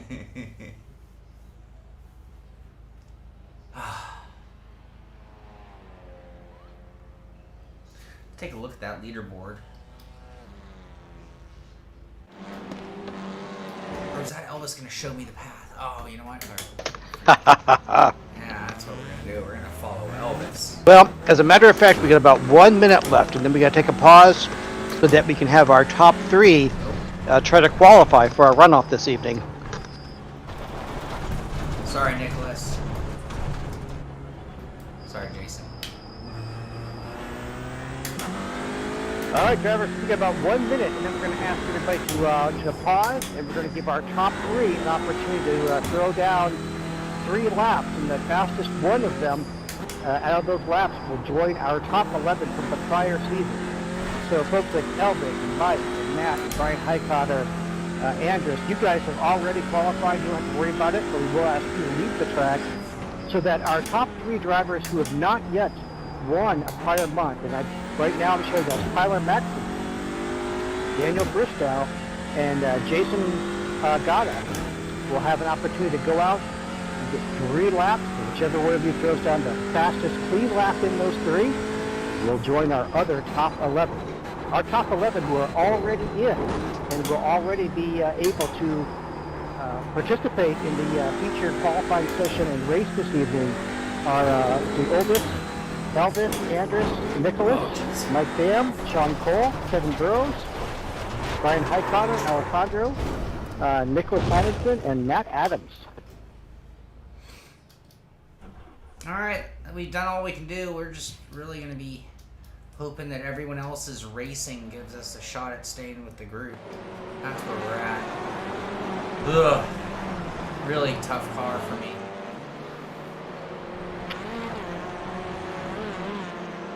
I mean, I would define myself as a sloppy driver.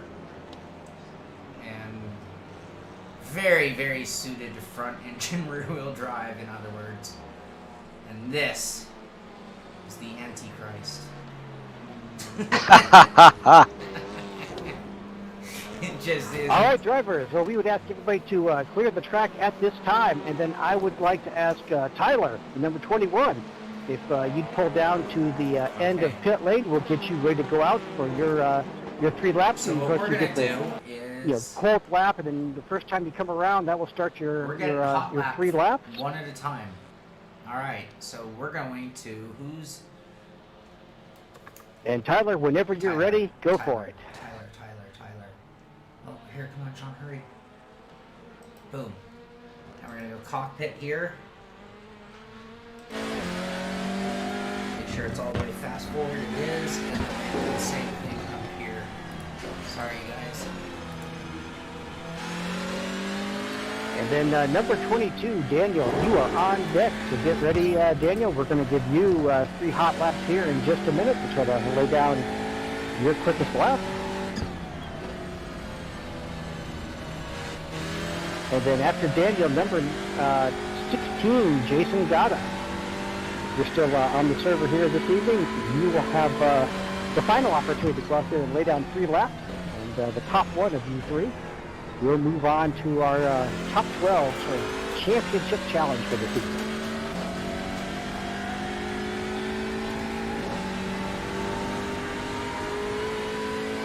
All right, he starts his first lap.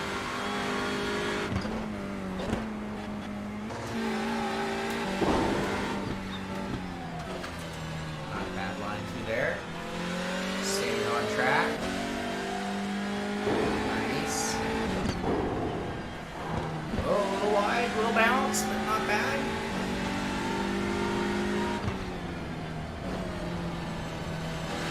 Much cleaner line than I would. I've got software up that'll show me any 1Xs, but Tyler is clean so far on this opening lap. Probably a smart move. Get yourself a clean, quick one on this first attempt, and then throw down a flyer on number 2 and number 3.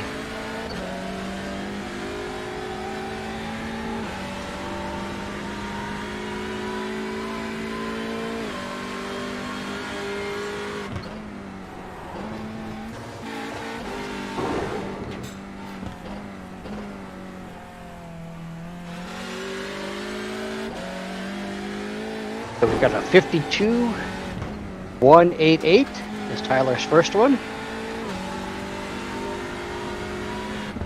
That's a good lap. It is a nice lap.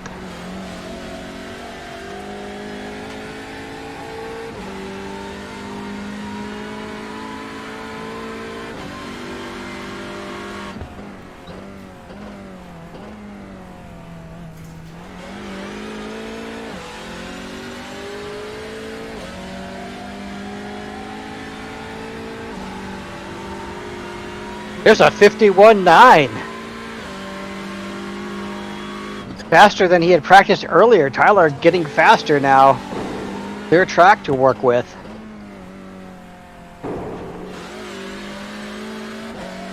Alright, Tyler's on his final lap here, a 51.9. A new fast time for him and clean.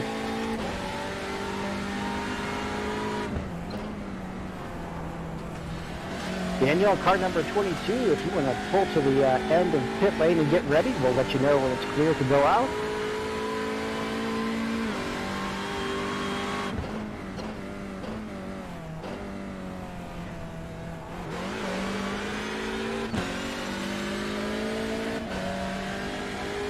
He comes to the start-finish line. A 52.0. All right, a 51.955, the time to beat. A quick one there from Tyler. Daniel, you're up. Go for it.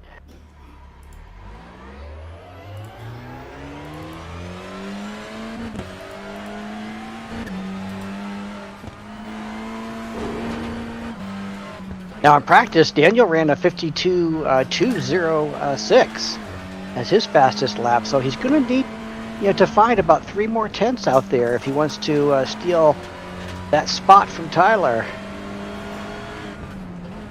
3 drivers, 3 chances, 1 spot in the final. Right. Hey, Greg.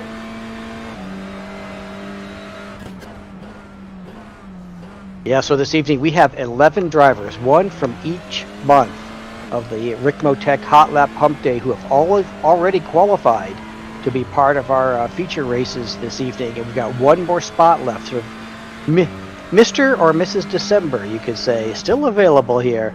And so far, Tyler, the first one out, is leading the way on that.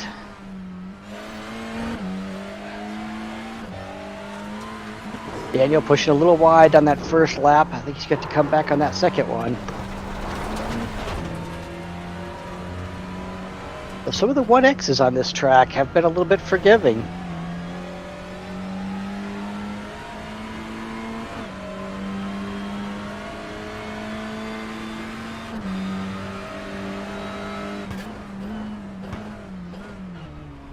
Get that final turn lined up, try to give himself a good run down here to the start-finish line as he's finishing up lap number 1 of 3. Let's see what kind of time he starts things off with here. A 53.7, yeah, had a bit of a moment there on that first lap. Let's see if Daniel could get back into those low 52s again like he did during practice.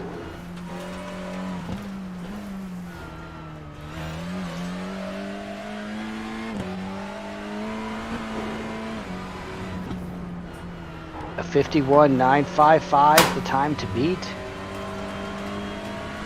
And for folks who are wondering, does it matter which car you pick? Our top standings would suggest that it doesn't. Now, Elvis is at the top with the Audi, but Mike Dam running the Hyundai, just a tenth, really, off of his time, 0.12 of a second off of Elvis's time. And then Matt Adams running the Honda Civic is just 0.3 back from that.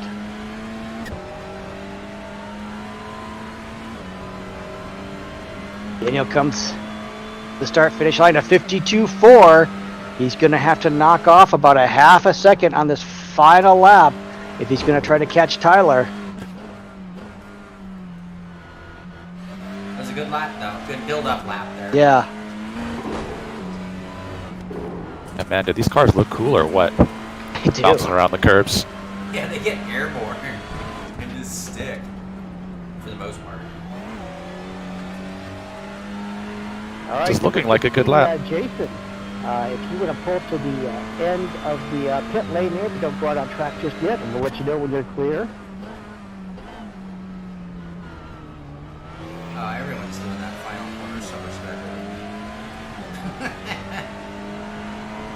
Here he comes. What has he got? A 52.0. Wow. Oh so my gosh. close. Yeah.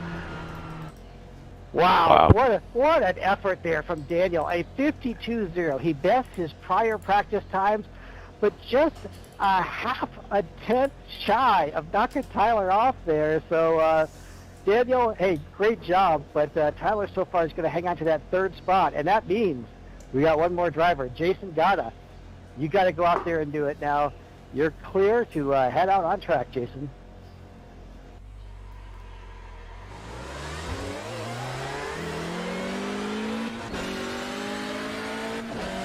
Yeah, that was terrific. Wow. Daniel under some pressure there. Improved his practice time by a full 2/10, and man, just a half a tenth shy there of catching Tyler. So. Awesome effort. Just I'm sure he's sitting there like thrilled and disappointed at the same time, right? Absolutely. That's a huge improvement. Absolutely. More tech.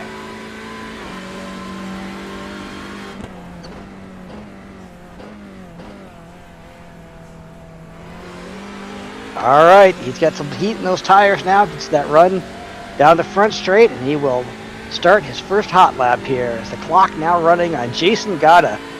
Car number 16 there. Looks like he's running the Hyundai this evening.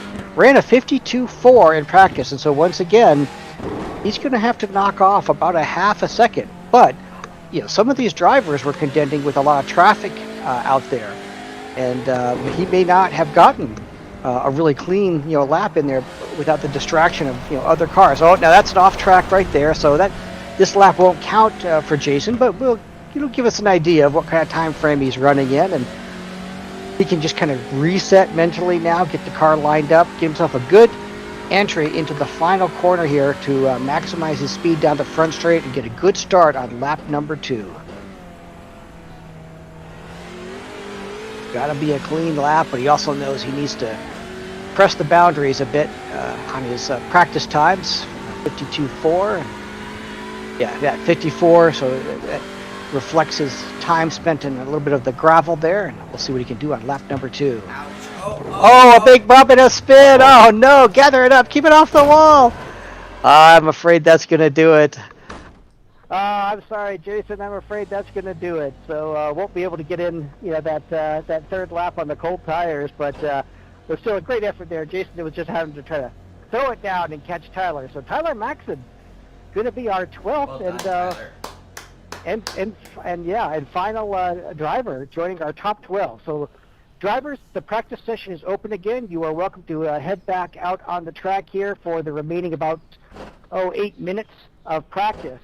And then our top 12 drivers are going to participate in a 30-minute qualifying session. And those are our 12 winners of prior hot lap weeks. So Oldest, you're going to move on. You'll be able to participate in that. Elvis, you'll be participating in that. Andrus, you're going to participate in that. Both Nicholas and Nicholas, both of our Nicholases are going to be able to participate in that. Mike Dam, Shaun Cole, Kevin and Brian will be in. Alessandro will be in. Matt Adams, and now Tyler Maxon. And other drive. Once that we switch over to qualifying here, we will ask that you not pull out onto the track, but you're certainly welcome to stay connected to the server and watch live, or of course tune in to the Simpit YouTube channel there and watch it live on TV, you could say.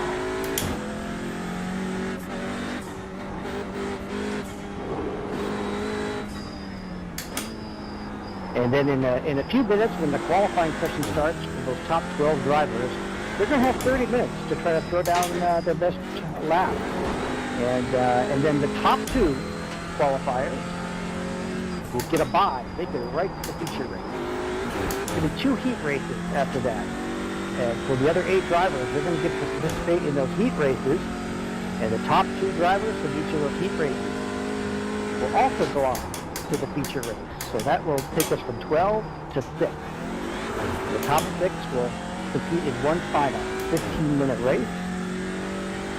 And that will determine the winner for the season of $500 in Ricmotech funds. Oh, come on, you snappy female dog.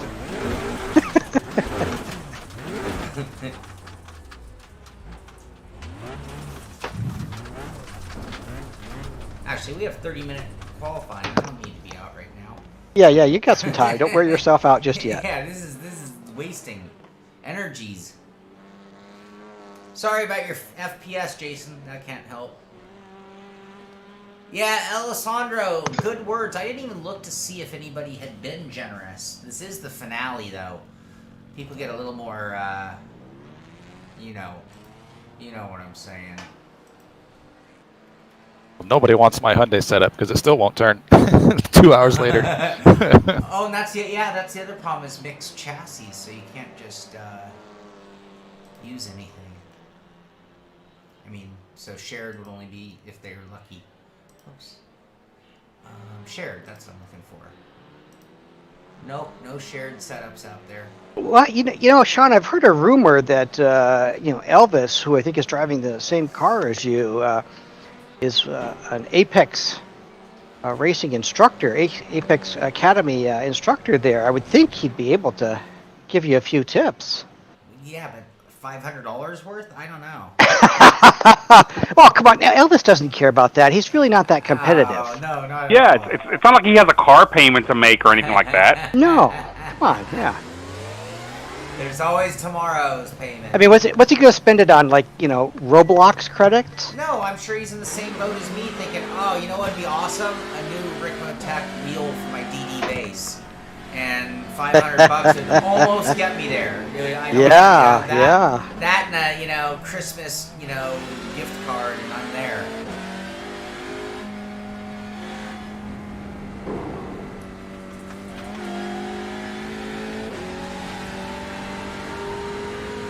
Well, Frank, I'm not sure how far back you were able to rejoin us there. I know you were in transit for a few moments, but Tyler Maxon was our winner of that of the challenge for the top 3 drivers, and so he is in.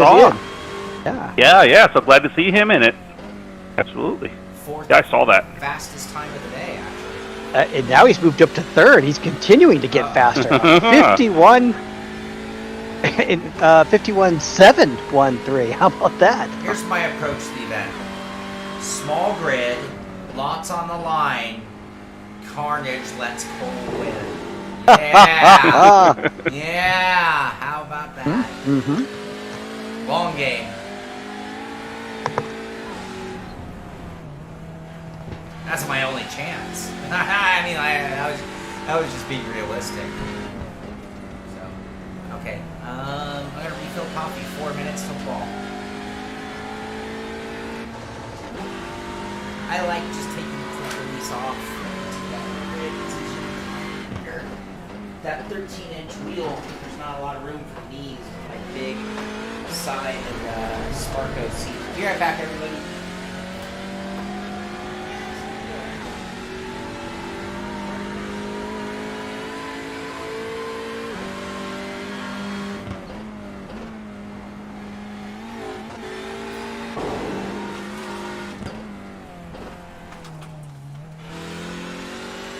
So, Frank, if Mike Dam were to go on and win this, and you add it to the other credits he likely has from other prizes and stuff that he's won, like, will you just have to, like, turn over the title to your house, or?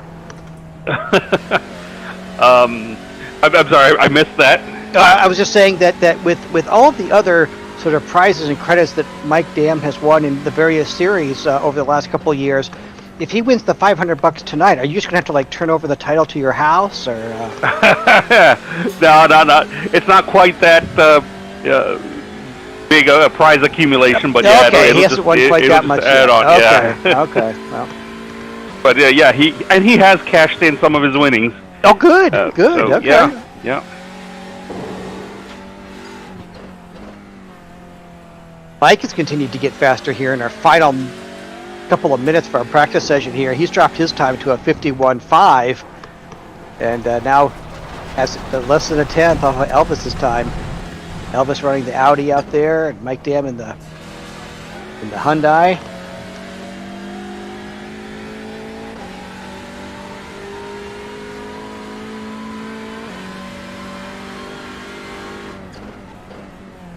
Tyler Maxson with our third fastest time, also in the Hyundai. But tell you what, Matt Adams, he keeps getting faster in the Honda. He's got it down to a 51.8 now, so just about 3.5 tenths, covering all three makes. Brian's still doing great out there. That Hyundai at 51.9, and one of only 5 drivers in the 51s.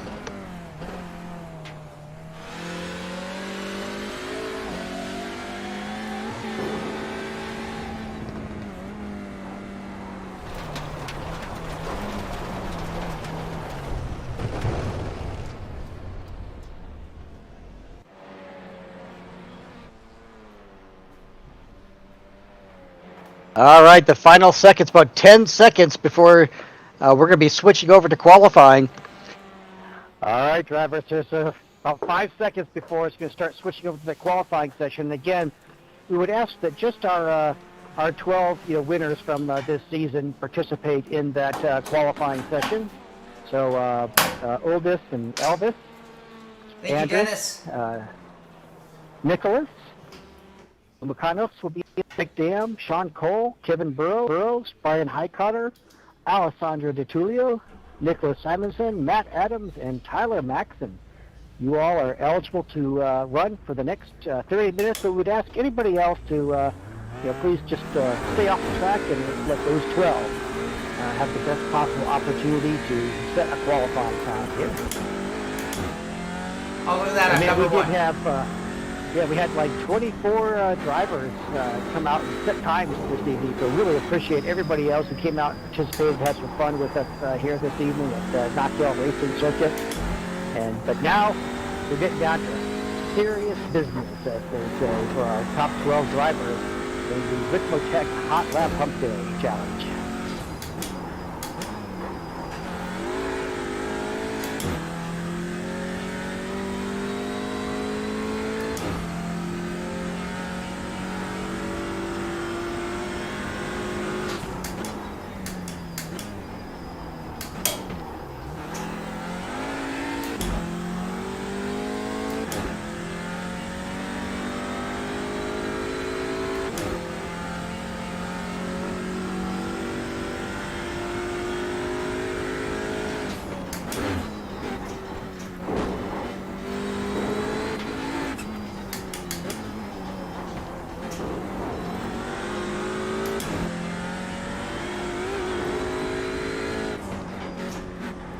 Oh, missed it.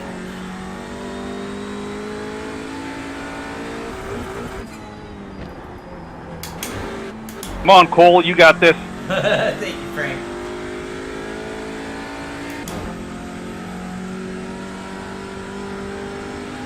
Little log jam ahead of me.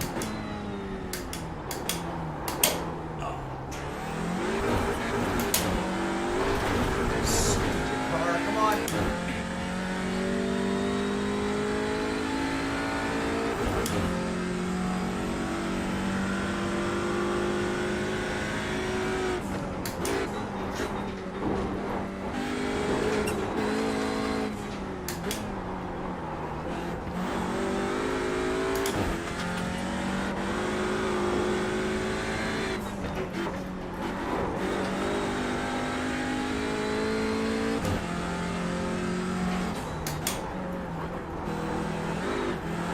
Hey Jeff, is that message from me? Yeah, Daniel. Sorry, you didn't make it into our top 12 for the year, so just gotta leave those top 12 out there this evening.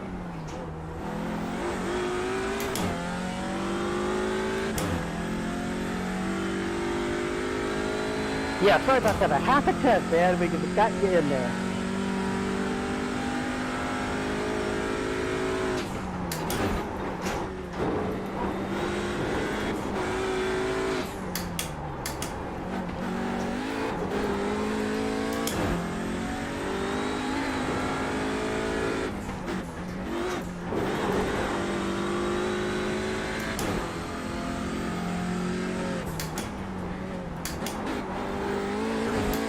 fine? All good. I just cannot find the speed.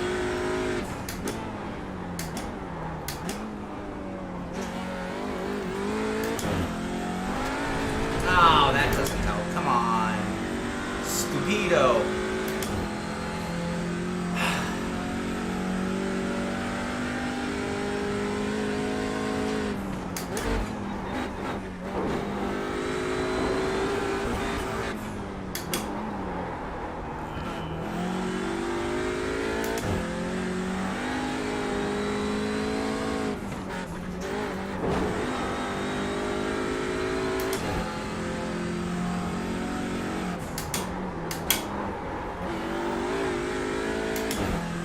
And drivers, I'm going to try to minimize the interruptions, but I do want to make sure you know each of the heat races you probably see at the top of the screen, it looks like they're set for 15 minutes. So as you're thinking about your fuel settings, just probably want to make sure you have enough to cover that 15 minutes. These lap times, you have to assume that's probably an 18, maybe a 19 lap race or so. So you want to make sure you have enough fuel for your cars.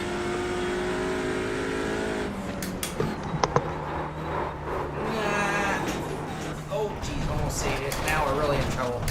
Oh, sorry, everybody. Shit. Excuse my language. Oh, we should look to our fuel. I'll be right back. Not really getting better, is it?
Well, Shaun, as I'm observing your technique here, are you finding that threatening the car or pleading with the car is most effective? I have tried both, and neither is the answer. Gotcha. I like the way you use the word style, because I was like, I'm not sure I'd call it that. It's just sort of hang on, and I feel like I'm on a bucking bull, just kind of hanging on. I usually try to feel a little more in control of where I'm going, and that's why it's like, well, I'm requesting things, and the car is deciding which parts it likes to agree with and which parts it doesn't. Right. Which general direction of travel it wants to go in, huh? But I will say it is still a very fun car to drive. It's not, it's very difficult, but it's fun because it really, you can do some crazy things with this car.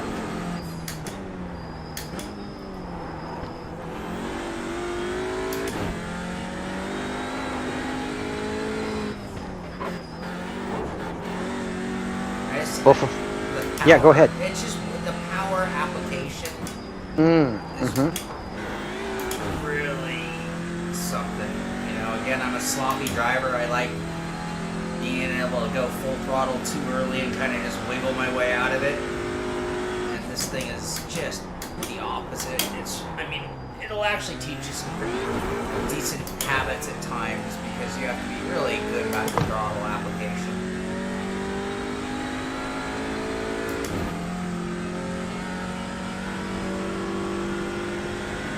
Well, for anybody just tuning in is wondering what is going on with tonight's Hot Lap Challenge, as we are here in the final month of the year, we now have our top 12 drivers, our winner from each challenge event from all year long. They are out on track right now, those top 12, setting qualifying times. They've got about 20 minutes left to qualify for our feature races. Now, the top two, which right now are Mike Dam at a 51.5 and Tyler Maxson also on a 51.5. In fact, we got 3 drivers on 51.5s with Elvis there as well. Those top 2 drivers will go right into the feature race. The other 10 drivers are going to have to compete in a pair of sort of heat races, where the top 2 winners of each of the 15-minute heat races will then move on to the feature race.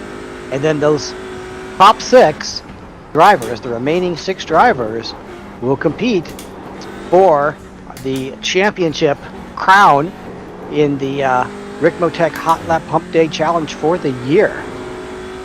So we'll go from 12 to 6. We're going to have a series of races here to earn their spots.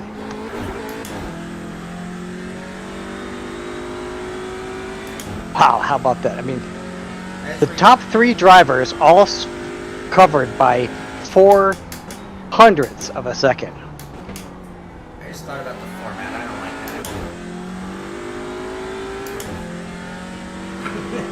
that. I'm gonna file a Prototo test. Prototo. Whoa, we're airborne. We're doing things.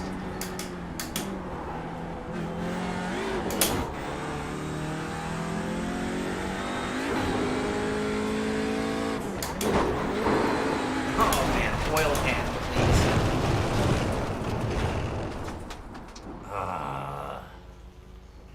All right, let's see if I can make this thing turn. We're in trouble. Getting wild over here in the garage.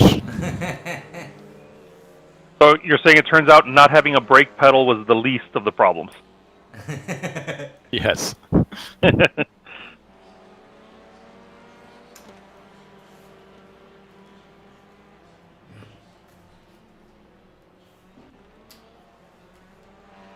Although it may have something to do with how I'm coming off the brakes, too.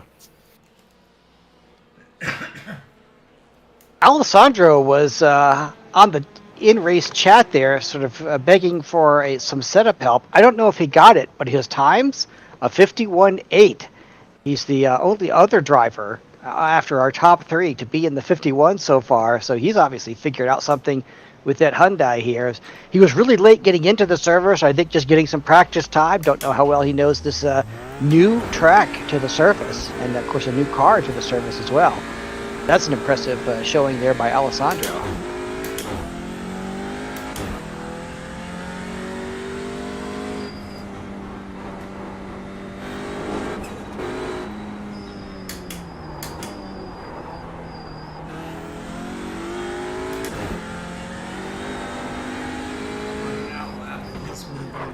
Oh, let's just get over here then. Don't hit the wall though, we don't want to do that again. It's 2.5 back to Mike Dam, P1. Let's get out of his way. With Elvis right on him. Actually, that's where we want to get.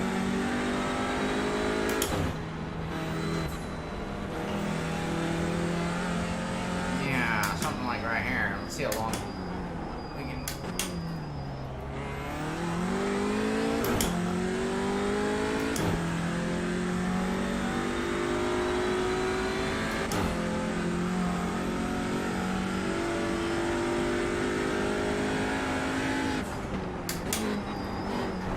Oh, a lot of jump. Oh, you suck.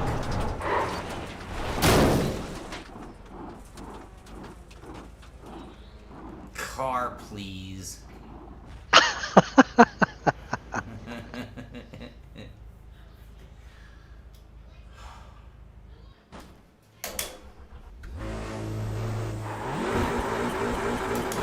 Frank, you didn't write my name on that $500 check yet, did you?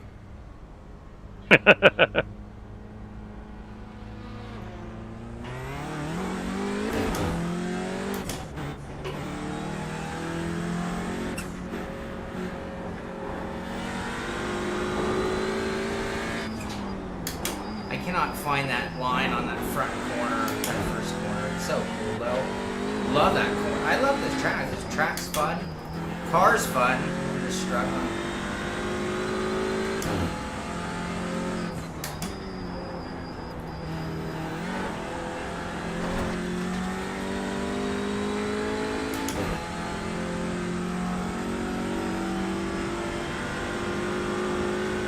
Matt Adams brings his car into the 51s now. He's got the Honda in the 51.8s.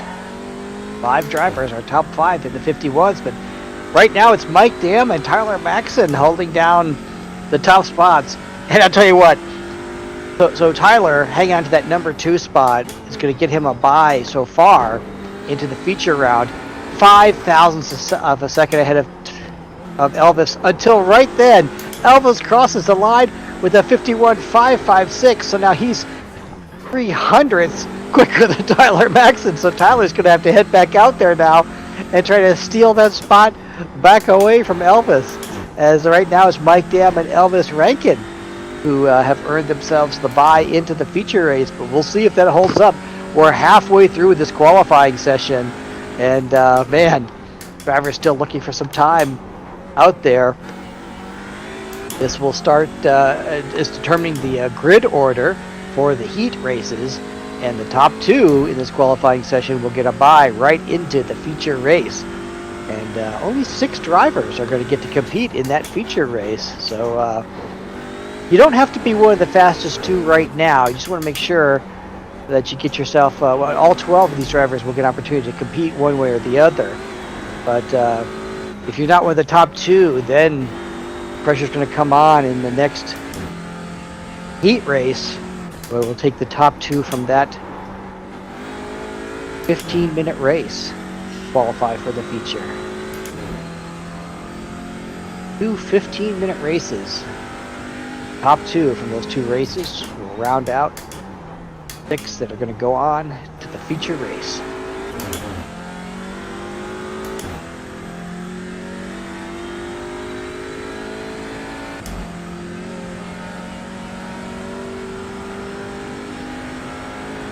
Track running just a little bit warmer, only maybe 2 degrees warmer than it was earlier.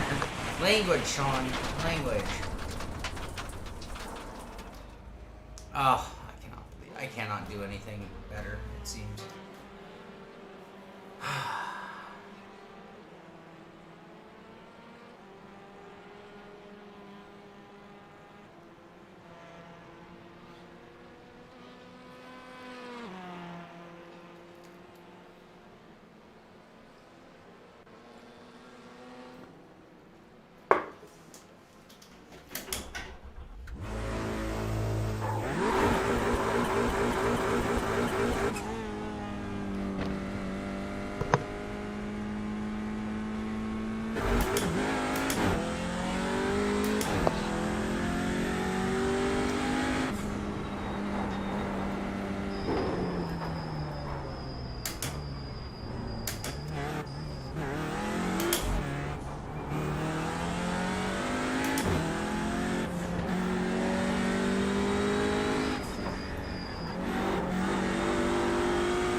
Hey, Brian got a good lap in there. Finally, a 52.3. He moves right up to the middle of the pack there.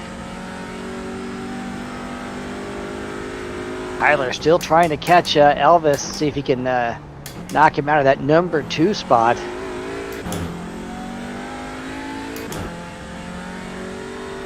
And neither Mike Dam nor Elvis, even though they're sitting in the top 2 spots, they are not just sitting there in the pit lane watching what's happening. They're out there scrapping for every last little hundredth, or in this case, it's a few thousand separate some of these top drivers.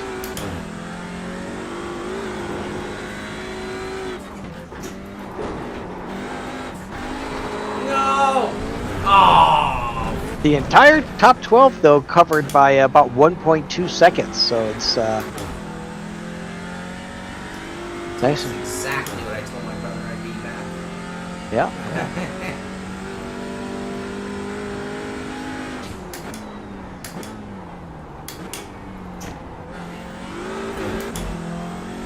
Well, you know, Shaun, you can always rely on that old age and treachery will overcome youth and exuberance. Wisdom! Coach.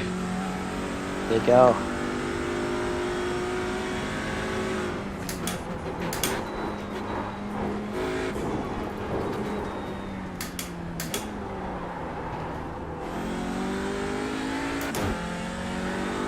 You've just been practicing the jump for the Joker lap, that's all.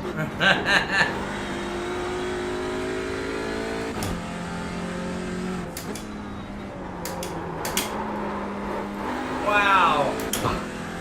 It went around! Go ahead, Elvis. Tell you what, Tyler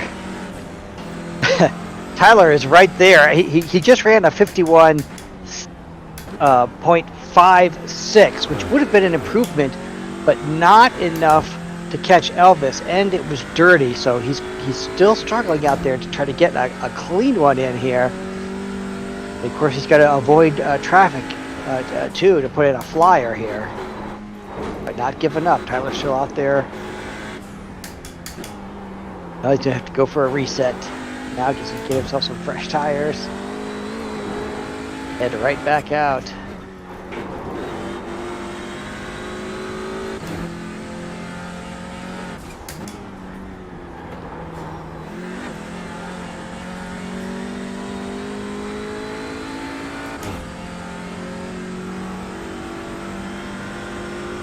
Wow, we've got 4 drivers now, all in the 51.5s. As Matt Adams.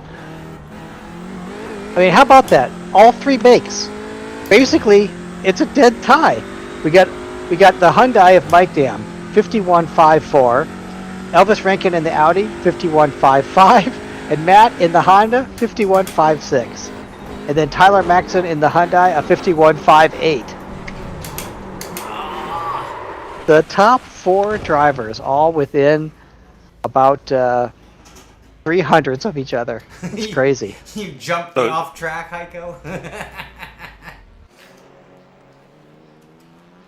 But definitely, if anybody's thinking they got the slower car, I don't think that's the case. I think that's proven here.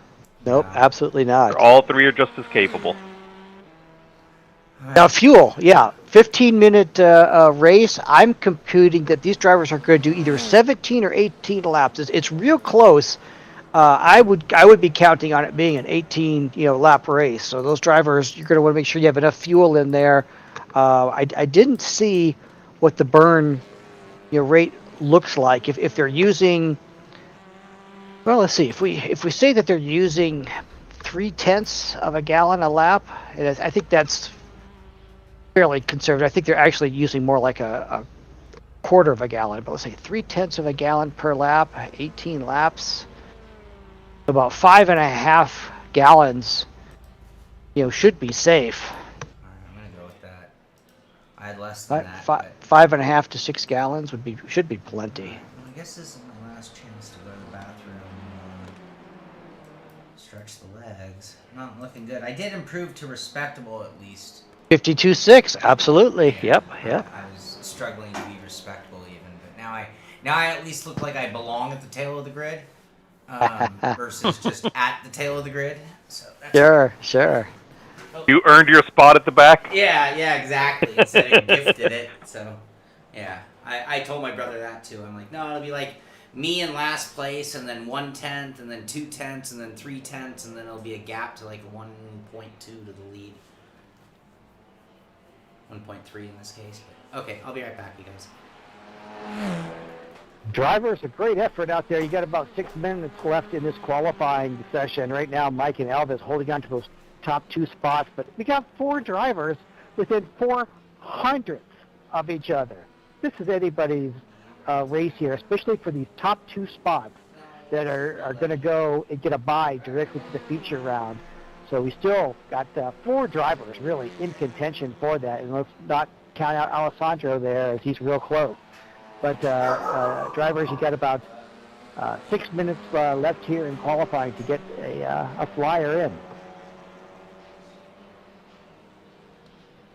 And unofficially, it looks to me, based on the lap times and so forth, that you could count on this probably being, you'd be safe to count on an 18-lap race. Could be just 17, but 18 is probably a wise basis to use. And so then, as you look at your fuel burn rate there, I would think that something in the 5.5 to 6 gallons would be plenty. But make sure you check that for the particular car that you're driving.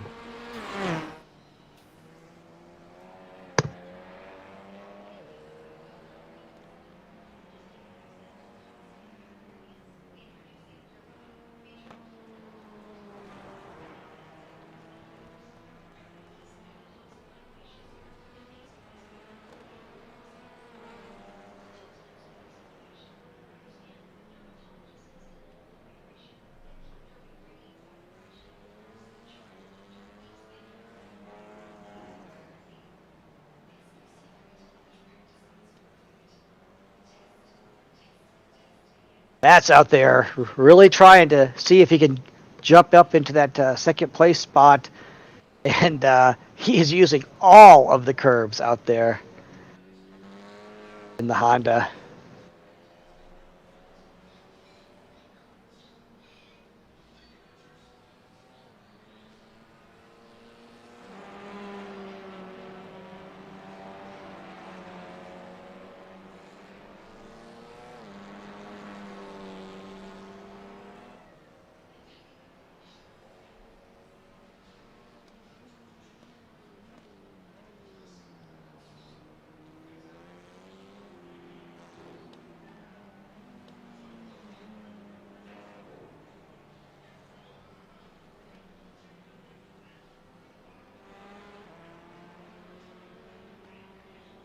Yep, dropping a couple of wheels off, so Matt's going to have to reset now and try again. Going for every bit of it. Tyler Maxson heading back out on track. Just 3 minutes left here in our qualifying session, so he's going to have maybe 2 flying laps here. He's got this out lap, and then he might have time to get 2 flyers in. Tyler also just needs 0.03 of a second to try to knock Elvis out of that number 2 spot.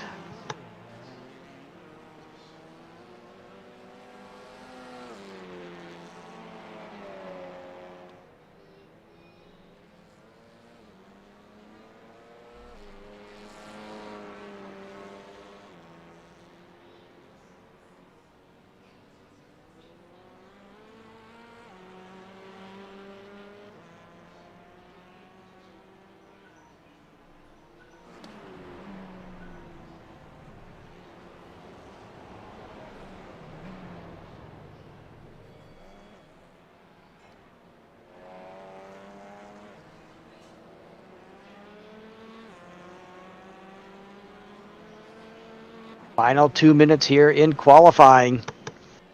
Nothing changing here amongst our top 4.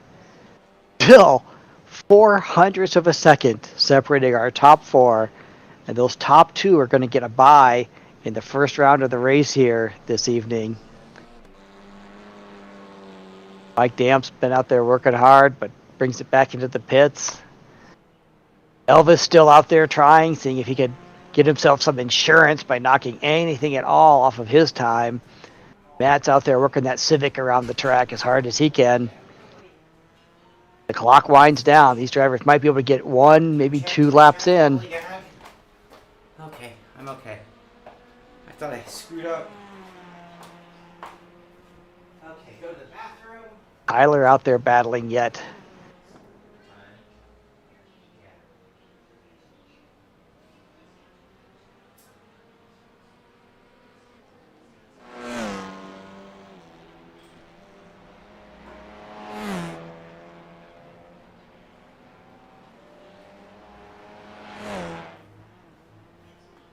Only driver we're missing at this point is Alessandro, and he's got the 5th fastest time right now. I hope he's able to join back up with us yet this evening. 30 seconds left in qualifying here. I think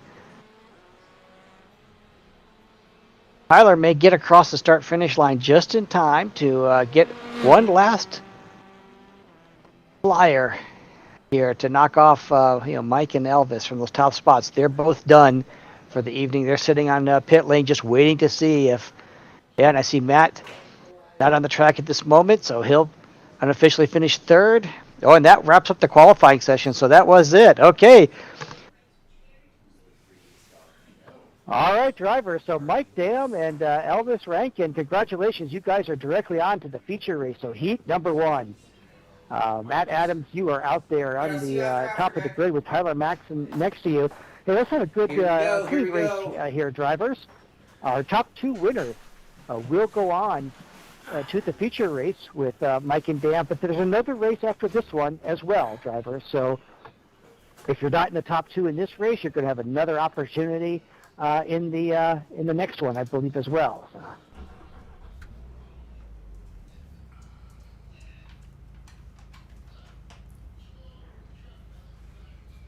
Got to be top two in this race to move on. Yeah, it's interesting, Elvis. We'll see what happens. Kevin thought he has to set up to run another heat, but we'll see.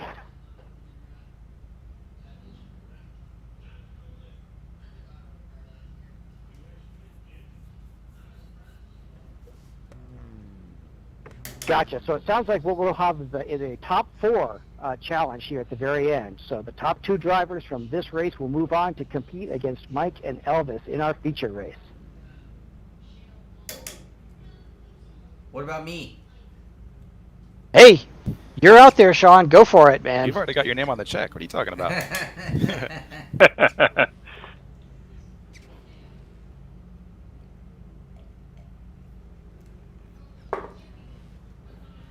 Yeah, drivers, just keep in mind that, opening laps, everybody's going to be on the cold tires.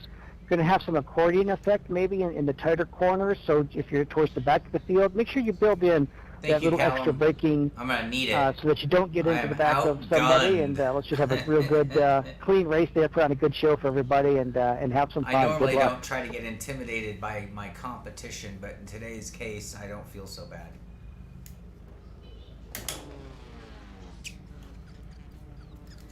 Thank you, Little King! Go get him, Elvis. Well, you're not in this one. All right, rolling off. Good luck, Shaun. Hey, like you said, maybe starting from the back, man, but if you can get a nice clean start, avoid any kind of mayhem or mistakes that happen there early on, you could have an opportunity to capitalize there and move up. Let's hope for carnage. That sounds so bad. How do you root for that? Well, when you start P10, you root for that. That pretty much, that's right. I'm not trying to be inconsiderate to others, but all of you wreck. How about spin just enough to be behind you? Well, there you go. You know, but not out of the race. And then race each other really hard trying to catch me. Yeah. There you go. That sounds better. Thank you. Little moral correction by Brian Hunt. Money's on the line. Shaun's getting greedy out there. That's right. Oh, I need to. Where's my red light? Oh, the pace car. I have my mood light ready here. I didn't have a map for today's stream. Pace car entering the final corner, getting ready to head out to the front straight, and that pace car will plow the way and hand the field over to Matt Adams and Tyler Maxson lining up on the the front row here.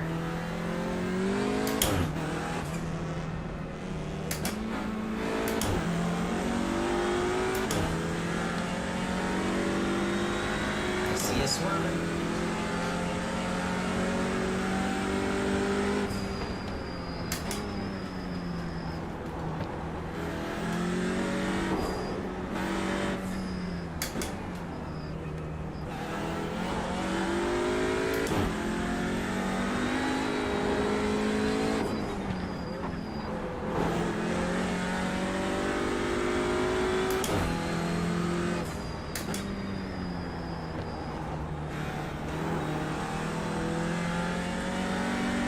It was very interesting. I don't know how Kevin had that qualifying grid. Oh, we had a 3 wide situation there. Oh, Shaun, I think maybe Shaun makes it 3 wide down that back straight. Now, interestingly, those cars straighten out and all 3 continue on. So the TCR indestructibility seems to have held on with all 3 cars. As man, I know when we had a TCR series there in our Monday night Ricmotech series for Extreme Racing, seemed like some of those Audis, man, they were indestructible.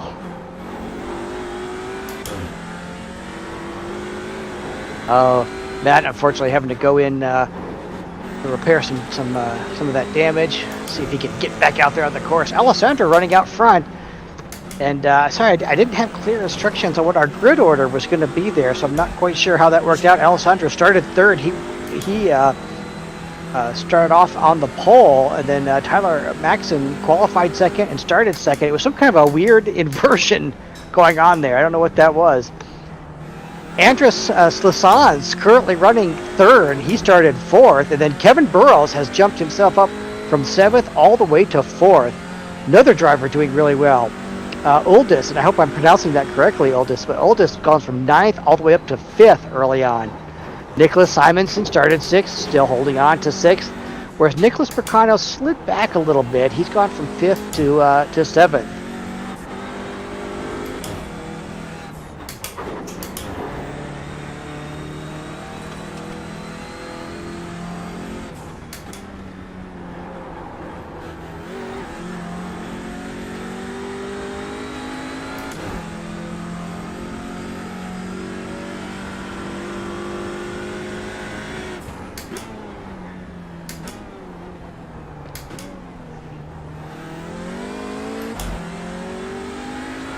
All right, glad to see Matt Adams was able to get back out there, but also really great sportsmanship there, letting the leaders get by there as they go down into turn 1.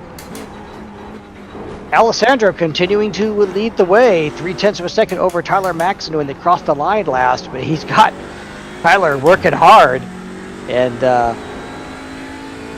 just trying to stay in the draft there with Alessandro. Still plenty of time left.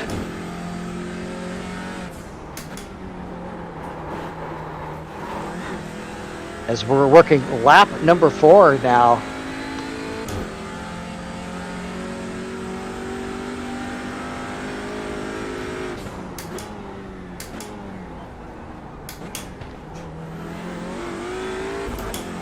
Now starting lap number 5. Still Alessandro hanging. In fact, Alessandro managed to stretch things out a little bit. He's now got a 6/10 gap on Tyler. Then the Honda behind Tyler there is Matt, who unfortunately had an early incident there, but has nevertheless gotten back out on track, representing the Honda well, and just staying in behind Tyler there. He's a lap down, but not giving up, kind of continuing, and that means our 3rd place driver, Andres Lasaz, is doing a nice job.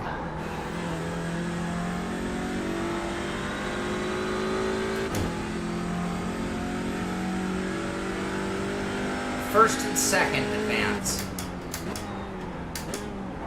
Yeah, first and second place in this race will advance to the final round to run against Mike and Miller.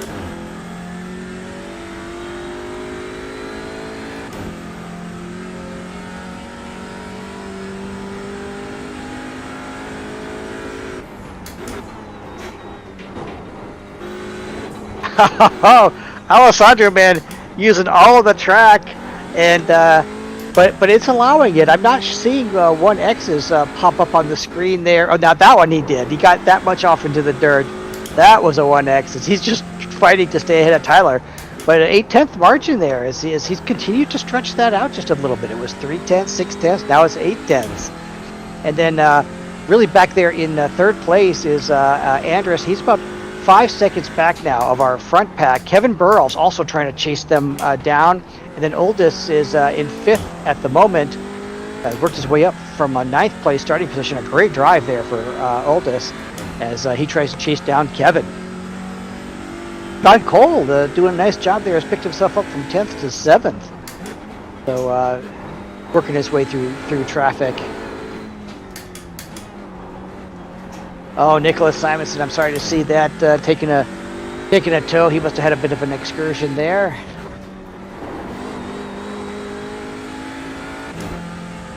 Tyler able to claw back at 10th on that last lap.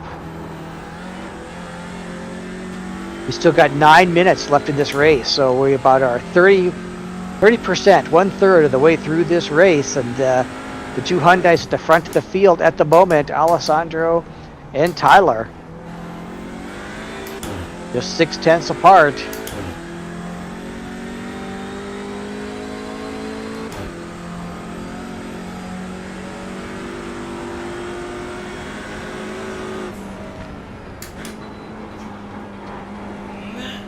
Wow, Alessandro's just using, basically center punching that one curve with the bollards that stick up there, but it's obviously allowing it. Taking his line through there just as straight as he possibly can. Oh, here comes Brian.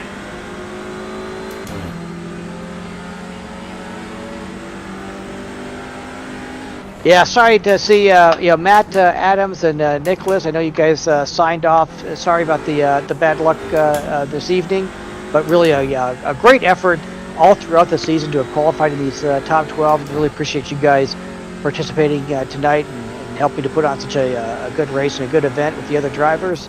Good sportsmanship out there. Tyler Maxson, though, still in pursuit of Alessandro Di Tullio.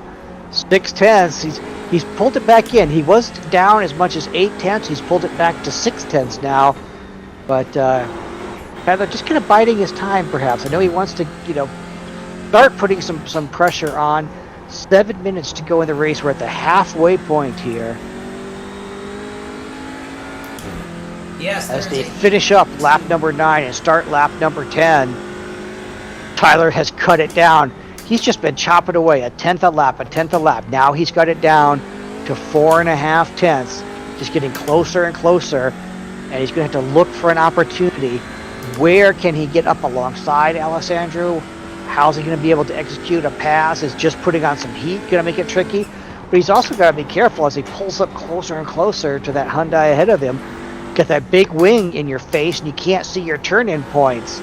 Is Tyler going to be able to make the adjustment that he needs to not have an off-track, moment, and stay right on top of Alessandro? Meanwhile, Andrus Slassan's doing a great job back there in third spot. Not really getting any closer to these two guys, but keeping it right at about 6.5 tenths off of our leaders here. Kevin Burrow slipping back just a little bit, and he's got Oldest chasing him down. About 4 seconds separating those two drivers. But it's our top two that are going to get into the top round here. And actually, yeah, I suppose if Tyler's kind of thinking this through, as much as it would be nice to win this race, I'm sure the competitor in him wants to win the race, he doesn't have to. These two just kind of have to work together at this point to stay ahead of Andrus. They've got a 7.5 second lead on Andrus now. And both Alessandro and Tyler are currently positioned to go on to the next race. And it doesn't matter which one of them wins or loses this race. And then what they wouldn't want to do is get into a tussle here that knocks one or both of them out and hands that win to Andrus and to Kevin. You got it. Look at Nicholas's driver's side mirror. It's just flopping in the wind. Yeah, the new damage model on display there on the Audi. Yeah, Nicholas's mirror. I don't need that mirror. Shaun behind me doesn't matter. Yeah, he knows I'm here. Whoa, whoa, until I'm not here. Oh, you got it. You got it.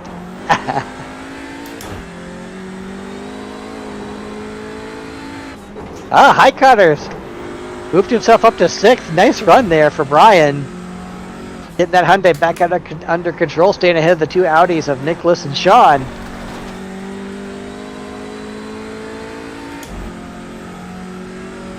Yeah, he made a couple of really solid inside passes.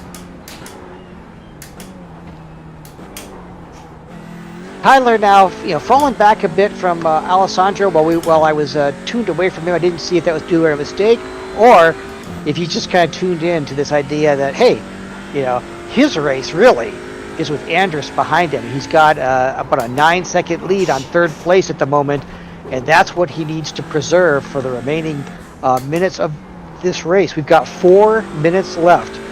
So you could say, with these lap times, they've got about 4 more laps to go. And as long as nobody made a fueling mistake here, it looks like it's going to be Alessandro and Tyler joining Mike Dam and Elvis Rankin in that top spot. And if that continues to be the case, that means that we're going to have Mike Dam in a Hyundai just like Alessandro and Tyler, but Elvis Rankin showing that the Audi is certainly capable of competing against these new TCR cars on the iRacing service. And so we'll have 1 Audi driver and then the 3 Hyundai drivers.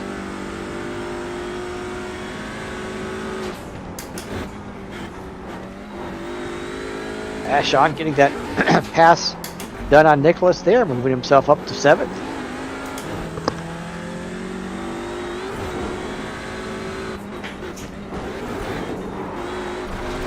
Oh no! Oh.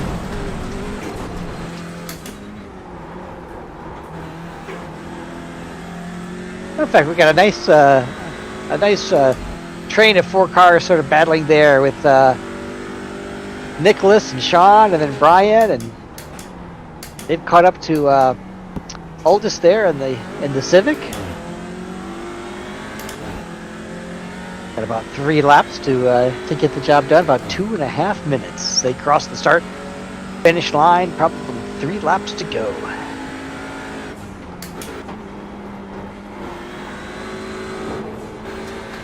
Back up front, Tyler had dropped back to about 1.5 seconds. He's closed it back up to about 1 second now, but really not putting a lot of pressure there on Alessandro. I think they're both playing some wise strategy here. Their pace certainly hasn't backed off all that much, considering the size of the lead that they have. 51.9 as they cross the line, both of Alessandro's last laps, and Tyler even besting that with a 51.8. So no drop off in pace here for these two drivers. And while I'm sure they don't want to make any mistakes that would give up that position, look, they obviously want to know they're getting the track time and the race condition experience now on these tires, as Mike and Elvis are sitting there sipping a frosty beverage and watching this race that they're going to have to compete against these two guys next.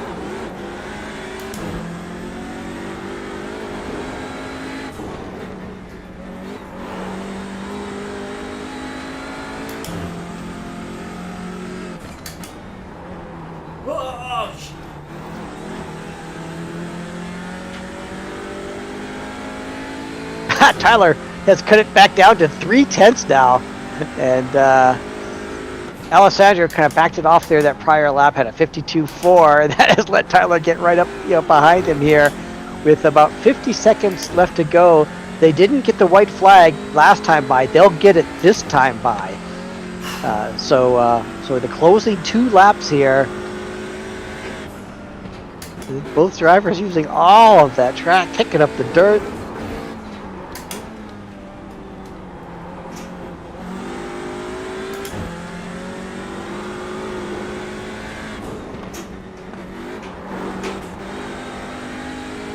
As they head for the start-finish line, they should get the white flag this time by, I believe.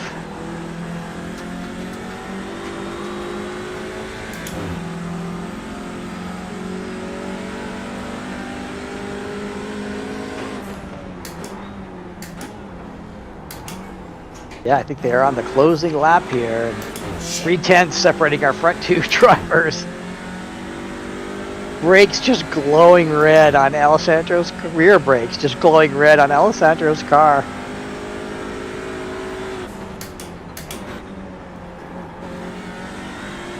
On both cars.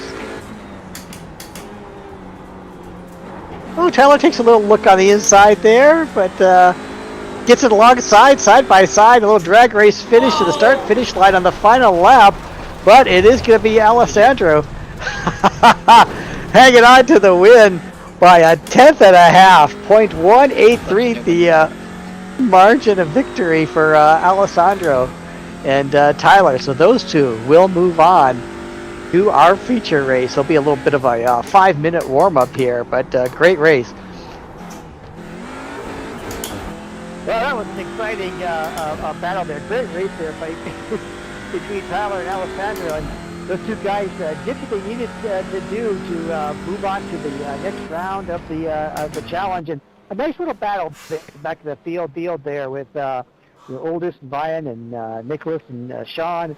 Hey, congratulations to Andrews and so Kevin and Oldest as well. You guys just did a great job. But now I believe we're going to move on to our top race. Let me take a look here. It is showing me 6 cars on this grid. I'm showing Kevin Burrows, Andres Splasanis, Tyler Maxon, Alessandro, DeTulio, Elvis Rankin, and Mike Dam. Hey, Gerald, how you doing? Oh my God, that was so much fun. I gotta stand up, stretch out, cool down. Yeah, it took the top 4 from that first race, so we will have 6 drivers in this final race. Oh, I'm out? That's it? Oh. Yeah, that's it, Shaun. Sorry. Oh, no. But it has taken the top 4 from our first heat, so we will have the 6 drivers in this final runoff. And these 6 drivers are competing for those $500 in Ricmotech bucks. And so a season long of Wednesday Hotlap Humpday competitions coming to a conclusion here. We're going to determine a champion from one of our 6 drivers here. We started off with 12 winners from one driver each from each of the months who won one of the Hotlap challenges. And we let all 12 qualify. Mike Dam and Elvis Rankin as the 2 top qualifiers earned them a spot. Now they're also being rewarded. I see here Mr. Ford having a bit of a sense of humor. They're starting at the back. So they're going to start in 5th and 6th place as the top qualifiers. So they've been able to rest, but now they've got their work cut out for them. This should be interesting. Meanwhile, Kevin Burrows with that 4th place finish, he will start on the pole for the feature race. 15 minutes, that's right. And grid order is inverted. So yeah, good luck, Elvis. Go get him, Elvis. Andres Plasanis will... Little King Racing, go get him, buddy. 2, Tyler and Alessandro lining up 3 and 4, and then Elvis Rankin and Mike Dam 5th and 6th. I'm out. I got eliminated.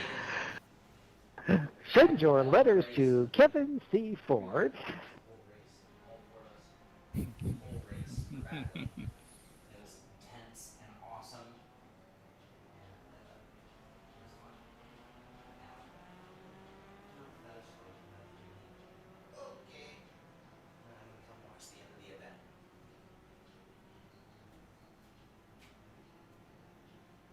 sweating.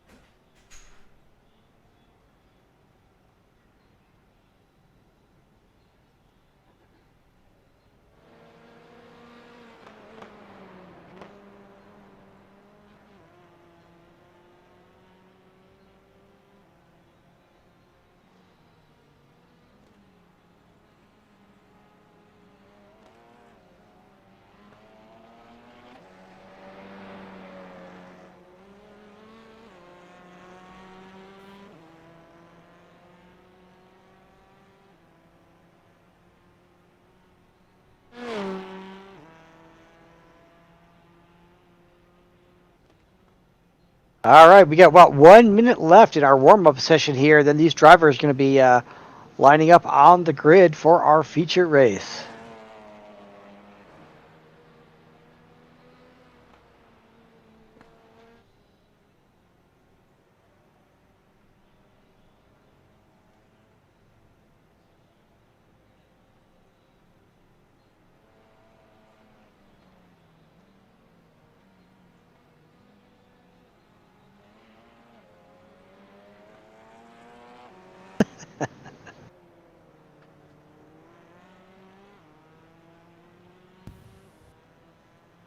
All right.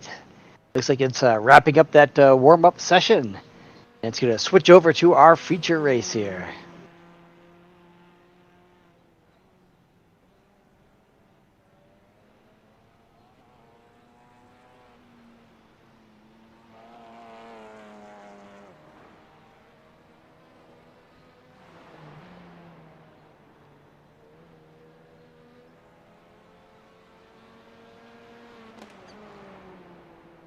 All right, checker is out on the warm-up.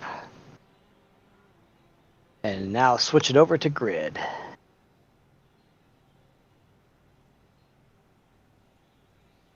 Six drivers and 15 minutes. We're going to determine a Ricmotech Hotlap Humpday 2021 champion. Going to be determined right here in the TCR cars at Knock Hill Racing Circuit.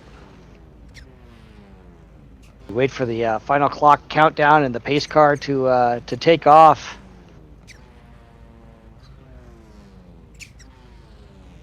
Drivers taken to the grid, and tell you what, a few takeaways. I think we see some great parity out of these TCR cars. Really got to, at least preliminarily here, you got to say nice job by iRacing on this track in these conditions. We have seen all three makes of these cars run within hundredths of a second of each other, and these drivers have just done a terrific job to represent the series and the car that they're driving, and themselves so well. We get a nice clean start here to this next race.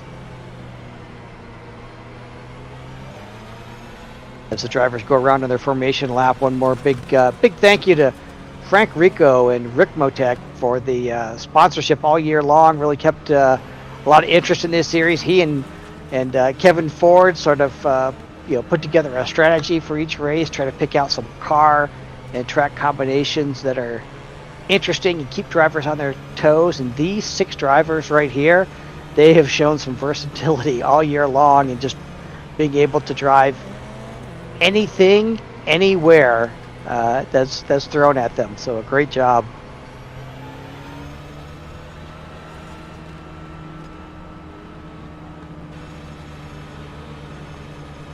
And Shaun, we got to thank you, man, for making this possible as well, broadcasting these each and every month, and really giving the fans something exciting to watch. And hopefully, folks may be able to, learn some things as well and pick up some good information.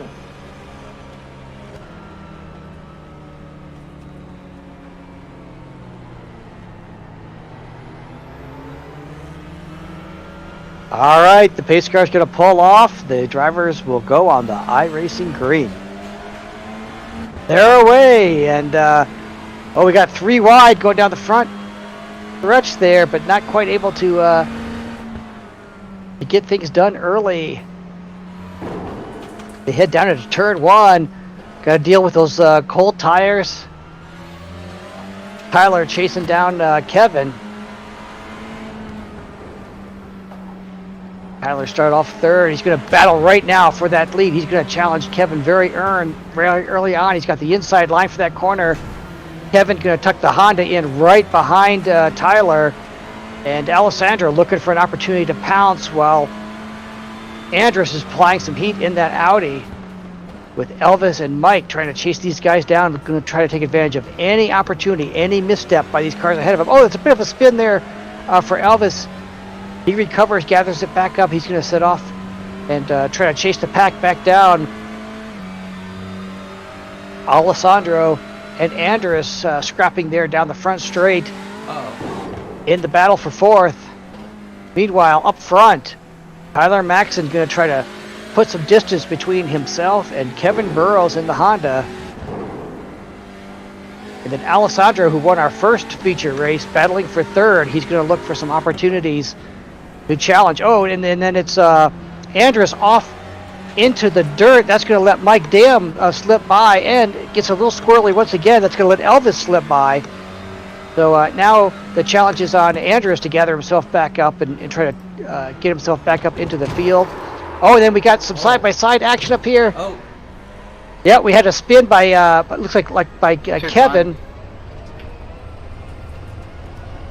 So as they cross the line now, Tyler out front, Alessandro in second. Elvis Rankin has moved up to third. Mike Dam up to fourth. Andrus down to fifth, and unfortunately Kevin, I think caught up in that spin there. I have to go back and take a look at that. Maybe did he have a little bit of help? Let's see. No, well, let's see. Take a look at that. Alessandro got inside a little bit on that final corner. Kevin went in, kind of felt the corner was his. Well, the spin seemed to kind of initiate with a rear tire lockup. That was interesting. It seemed like maybe an early downshift. Yeah, Alessandro got in there fairly cleanly, but it might have been a bit of a nit code involved in that one too. I know that's sort of an excuse that folks use, but it kind of had that appearance to it.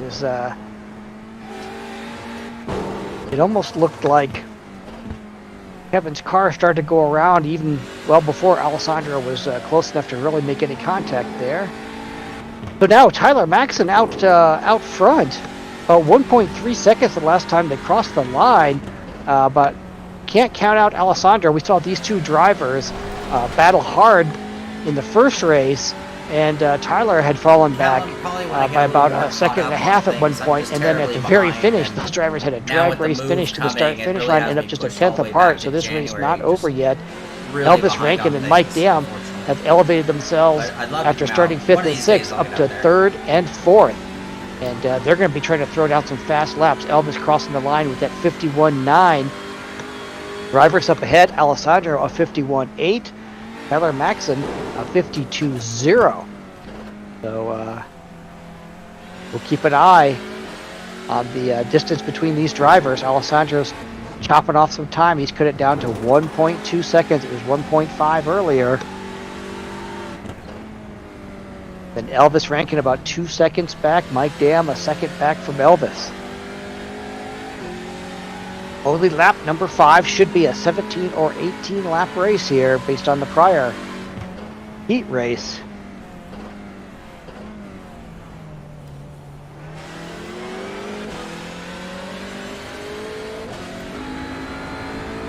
Off the start finish line once again. Tyler throwing down a quick one, a 51.8. Alessandro a 51.9, so about a tenth back. But Elvis Rankin throws down a 51.6 in race trim out there. That's not a qualifying setup, that's race trim. Elvis focused, going after these front two. He's got some work to put in, but he has 12 laps to do it. We're just about a third of the way through this race, so there is time, and the guys up front cannot afford to make any mistakes with Elvis on the hunt behind them. Mike Dam, maybe a little bit of a mistake on that last lap, a 52.7. That's put him a little bit further behind and given Andrus the opportunity now to kind of come up there and challenge Mike. You know, the lap before that mistake, he had run a 51.7, but then he did make that mistake. So it's like he was making gains and then he dropped those gains. Which I guess is kind of the story here at Knock Hill. Yeah.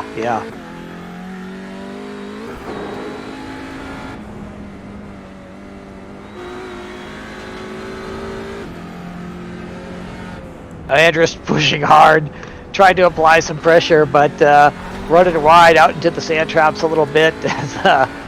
Maybe just pressing it a little bit too hard in a couple of those corners. Mike gathers it back up, though, puts it on a nice 51.9 lap, but Elvis, right now the fastest one on track by at least a couple of tenths.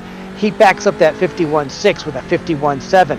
and now they come down the front straight. What can he do at the end of lap number 7? Another 51.7. I'll tell you what, Alessandro, though, matching that. He's got a 51.7. Tyler, though, a 52.0. So out front, got to keep that focus and concentration because the guys behind him 3/10 quicker on that prior lap and plenty of laps to go in this race. We got a great three-way battle shaping up here with Elvis clawing his way back up here to these front three. Ooh, Ellis made a Using, mistake. yeah, they're using all the track and then some. Alessandro now just 9/10 behind Tyler, and then Elvis and Mike 2 seconds back.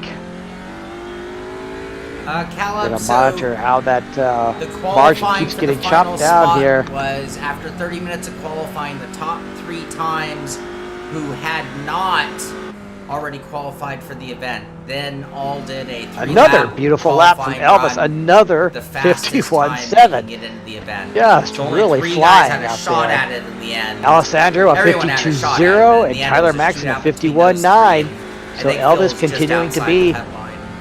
I was about to say, the fastest driver on track, except Mike Dam a 51.7 as well. So those two drivers, both running faster than our front 2 leaders at the moment. But do they have enough time left to get up there? We're going to see.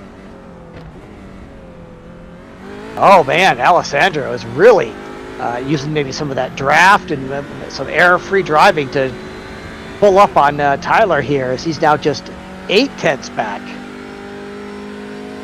Yeah, Oldest, I think that the Honda was fighting so much understeer. Tyler throwing down a that it 51.7 just lap made of it his really hard own to, that if last they got lap unstable, number it 10. was But impossible. Alessandro throws down a The Audi is really 51.599. swirly the That's the whole time, fastest but it lap we've can seen out of this do group so stuff like far. that. When I was Alessandro driving now it, I was bringing the describing like a heat in the bucking closing Bronco. laps of this race. We are past the halfway mark.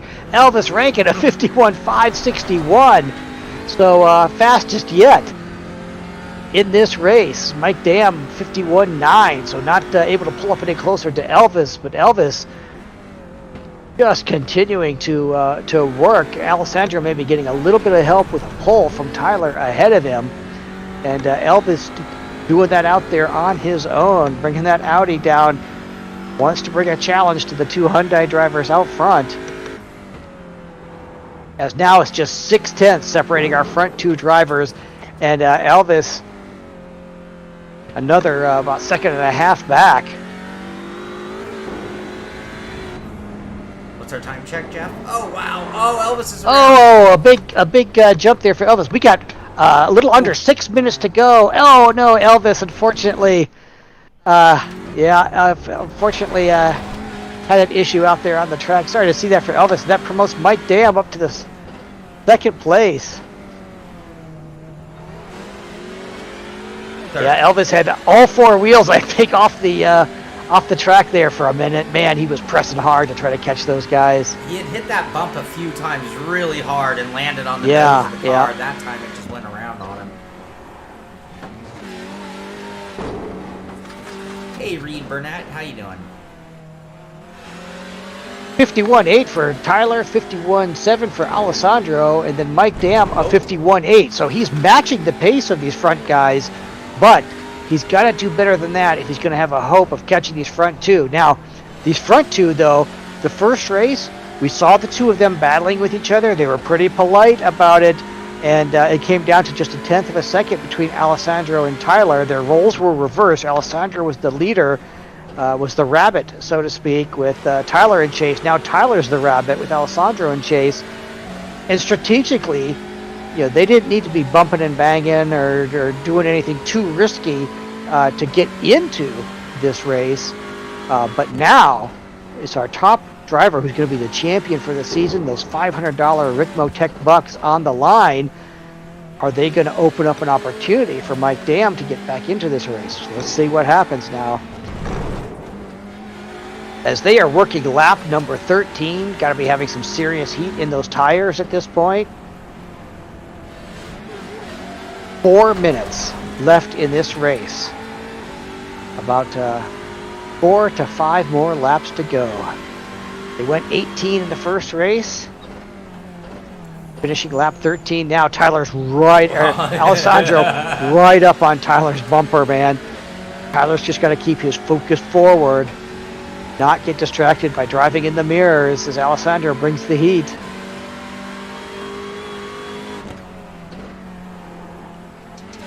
.51.9. The lap from Alessandro that time. Mike Dam, a 52.3.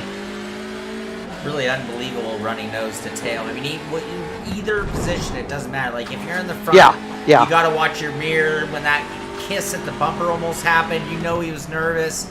And then if you're the trailing guy, you can see just the massively obstructed view. And to run sub 52s lap after lap under these conditions. Here we go. Oh, they're side by side. Going into the final corner, Alessandro in underneath, but Tyler, he's not going to be giving up. He's going to lead on him coming off that corner. This is not over. Tyler now going to have to refocus. They get across the start-finish line.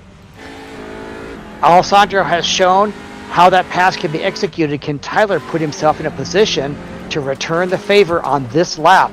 Working lap number 15, 2.5 minutes to go. These likely final 3 laps of this race. And then, as these two drivers battle, is Mike Dam close enough to be able to pull up and make himself part of this battle in the closing laps?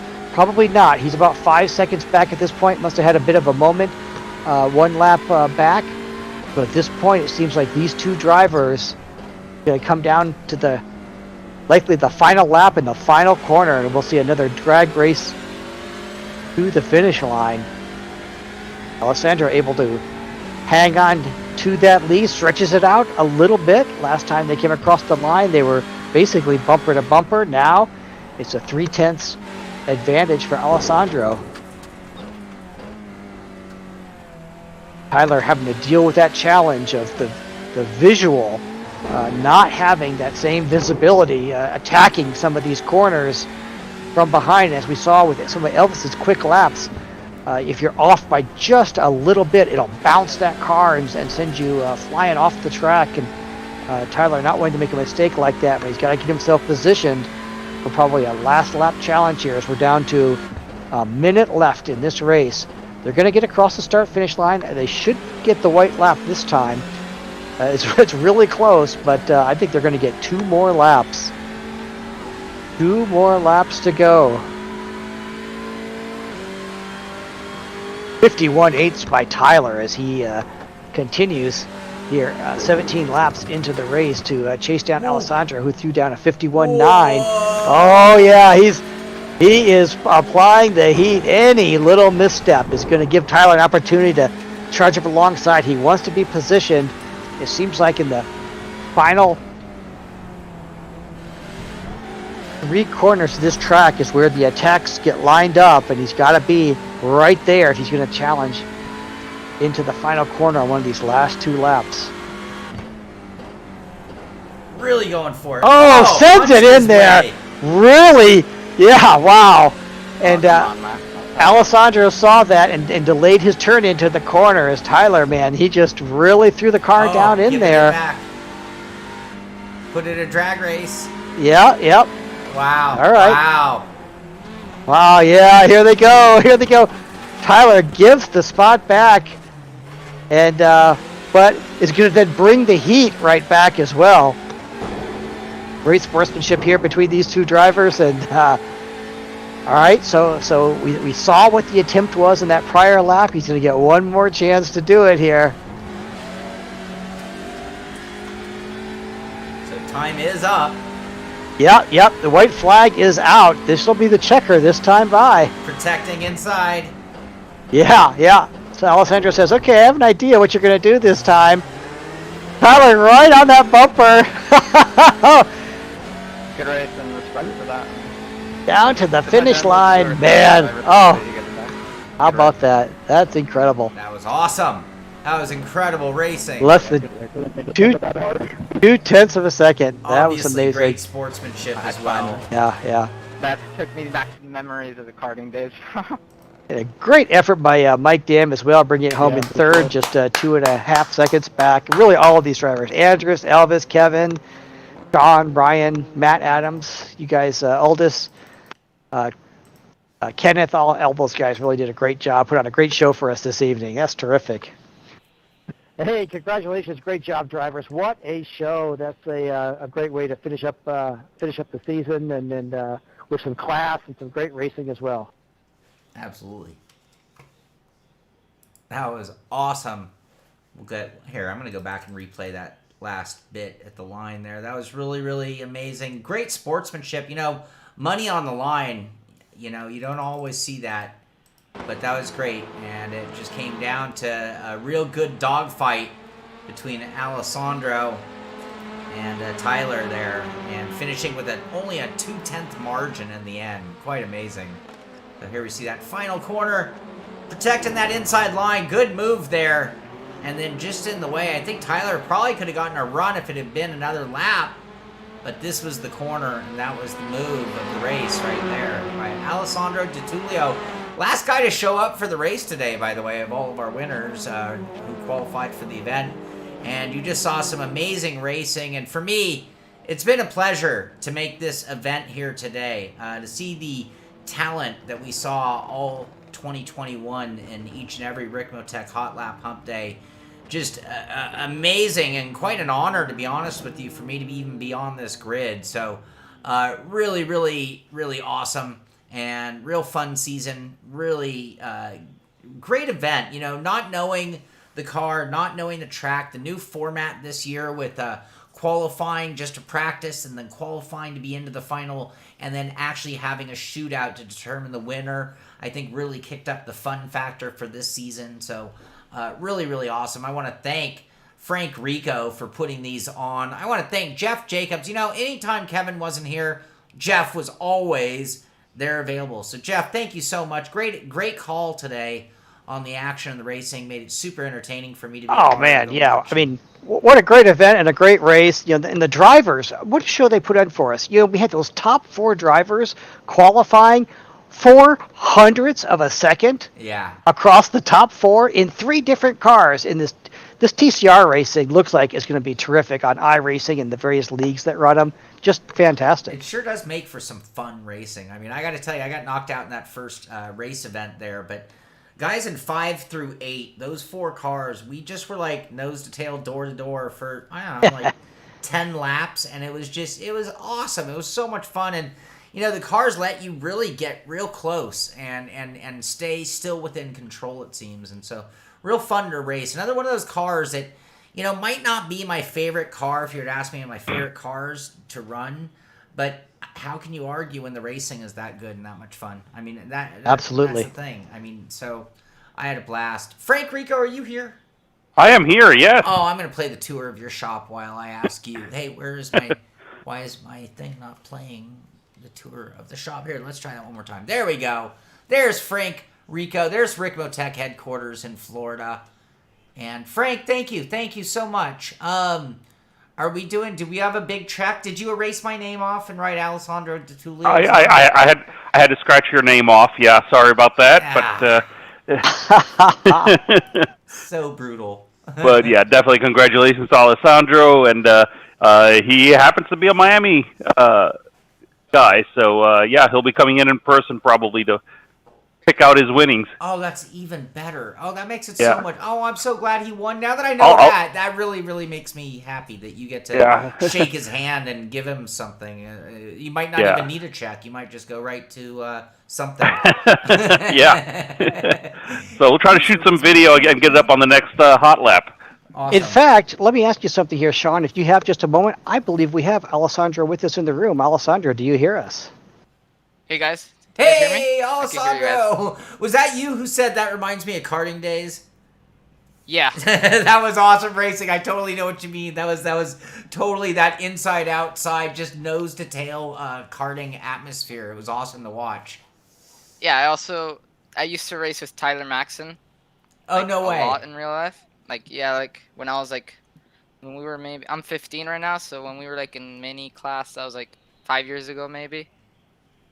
Wow. He's a great Oh, driver on track and on the sim, so That- it was nice to race him again. That is so cool. Except for I am feeling so old and outclassed by the. That old age and treachery thing didn't work out, Shaun. Nope. I needed these guys to lose their head, and they just don't. They are calm as a cucumber, and that's not good for the future for me. No, really good. It was really fun to watch you guys, and that class action by Tyler in the end giving way back after what definitely looked like a desperate move, and I liked your avoidance there and making sure you stayed around to the end instead of letting that turn into a bad moment. Yeah, I saw him coming, and I was like, I'm just gonna open up, and because it's not like there's penalties or anything, so it's not gonna help me if we crash. Right. Yeah. I just opened up and let him by, and he pulled a gap, and he was respectful, and like a lot of others would do. He let me by and continued racing, so Awesome. that was pretty fun and yeah, good of him. So Frank says you're a Florida guy, and that means you get to go down to the headquarters and pick something out. Any ideas what you're gonna get? I have no idea. I have to look. Honestly, I wasn't even gonna race today because I didn't have the car or track. And like 30 minutes before the race or something like that, 45 minutes before, I just decided to buy everything and send it. Wow. Well, how about that? Wow. What's your impression? You enjoying that car? Yeah, honestly, I liked it. It felt weird at first, but once I got the hang of it, it was fine. And I'm looking now, I only did like 8 laps of practice. So You're right. I had no practice at all.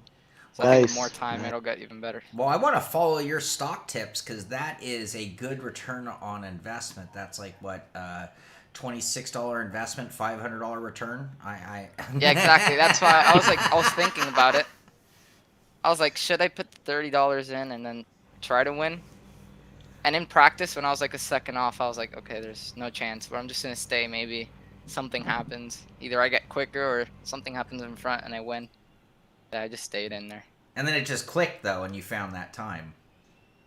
Yeah, it clicked. I don't think that much with the car, more with the track. I didn't realize how much of the curbs you could use or where to hit them in order not to bounce in the wrong way. So once I found that out, I think I started getting closer and closer. And then in the 2 heats, I learned it quite well. Awesome. Yeah, I found I picked up a little time when I was actually in race mode, but it was sort of coming from a different starting point, so it didn't matter quite as impactfully. But great job, great racing, and again, that was really entertaining to watch you guys go at it like that, and it was a non-stop battle, which always makes it fun. And congratulations on the big win. Congratulations on being the 2021 Ricmotech Hotlap Humpday champion. There a lot of super aliens have made guest appearances over the months of Hotlap Humpday, so it's not just who you beat today. It was an endless list of extremely fast drivers. So well done, because it was a year in the making to get to this point. So and again, thank you so much, Frank, Rico. I also definitely want to throw a thank you. Brian, are you here? Sorry, Brian. How is we had quite a battle there in our little race.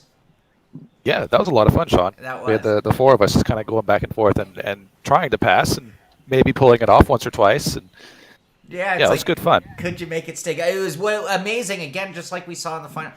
Everybody just going crazy and having so much fun door-to-door racing. And when you consider that very little contact was actually going on, it was a testament a little bit to the car, which I can't believe I'm saying, because at the beginning I was like, oh, this car. And then I race it and it's like, wow, but 4 guys could run in a pack and like knock each other's mirrors off, but not knock each other off the track. It was really cool. So I want to thank Jeff one more time. Thank you so much. Without you, it would just be really boring because I'm just not that entertaining and you are. So thank you so much for being on the mic, calling the action for the whole thing. I also want to thank Kevin Ford, who obviously isn't here, but is a big instrumental part of our Hotlap Humpday events. Part of the organization behind it, part of the selection team for what's going on, and on the mic as well when he's here as well. And then, of course, I want to thank, because this is the first event all year he hasn't been here, Robby Unser, who unfortunately, obviously, because of family things going on, wasn't able to be here today, but has been it's been a real pleasure sharing the screen and sharing the track with Robby for all of Hotlap Humpday this season. It's always been entertaining and always extra fun having him there as well. So that's pretty much going to do it for me. Any final words from anybody else? Yeah, before I go, I want to say thank you to Ricmotech for the whole event organization. I think it's a really good event, really cool, a lot of fun. I do think, honestly, the invert grid it's a bit controversial, but it's fun as well because it gives a chance for anyone to win. Absolutely. So I think in general, I think it's a good idea. Maybe for some, it's not gonna work at the moment, but I think in general, it's a good idea. I think for these types of events, it works really well, but maybe not as an always thing, Yeah. And you want to have the right track with a combination that's going to allow that facilitates or that at least makes passing possible. And that was a challenge on this track tonight. Yeah, exactly. I think if maybe it's a track like, I don't know, let's say Spa, for example, where you could pass in a lot of places. I think that would fix the small issue that some might be concerned about. But for me, I think it was okay. Well, great. But yeah, before I go, I want to thank everyone from Ricmotech and everyone who organizes. Thank you, guys. Awesome. Congratulations again, Alessandro. Enjoy your Ricmotech gear. I know a few things. I love their pedals. I love their steering wheels. All sorts of great stuff to choose from there. So congratulations. Thank you, guys. Good night. And Frank? All right, good night. Yeah. Bye. Frank, any more from you? Yep. I thought I heard you chattering in there. No, I was just congratulating Alessandro. Awesome. He did an incredible job. User disconnected from your channel. All right, well, that is going to do it. That is the conclusion of the 2021 Hotlap Humpday season by Ricmotech. What a blast. What a fun event. And, who knows what we have in store for 2022. You'll have to stay tuned to the Simpit to find out what's in the future for events like this and anything else we can think of to have fun out there. Elvis, you amaze me with your ability to jump that curb and land on the nose of the car like lap after lap without incident, and then all of a sudden it went away, and you were really on rails. So good job and an amazing season in Hotlap Humpday by you as well, Elvis. So congratulations to you. Anyway, I'm going to finish by playing what is actually an advertisement that was filmed for Ricmotech and created, I believe it was played in the local area. So I'm going to go out today with that, just to congratulate and thank Ricmotech one more time for doing this for us. And that is going to do it for this one. This is the Simpit on the behalf of this great cast of members who've been a part of 2021 Hotlap Humpday. And we will all see you on the track. Bye-bye, everybody. Ricmotech, high-performance sim racing equipment.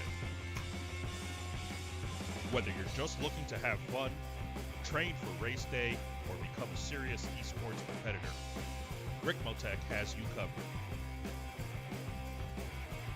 Hundreds of name brand parts. Support from experts that love sim racing. Trusted by the pros. There's only one place to go, Ricmotech.com.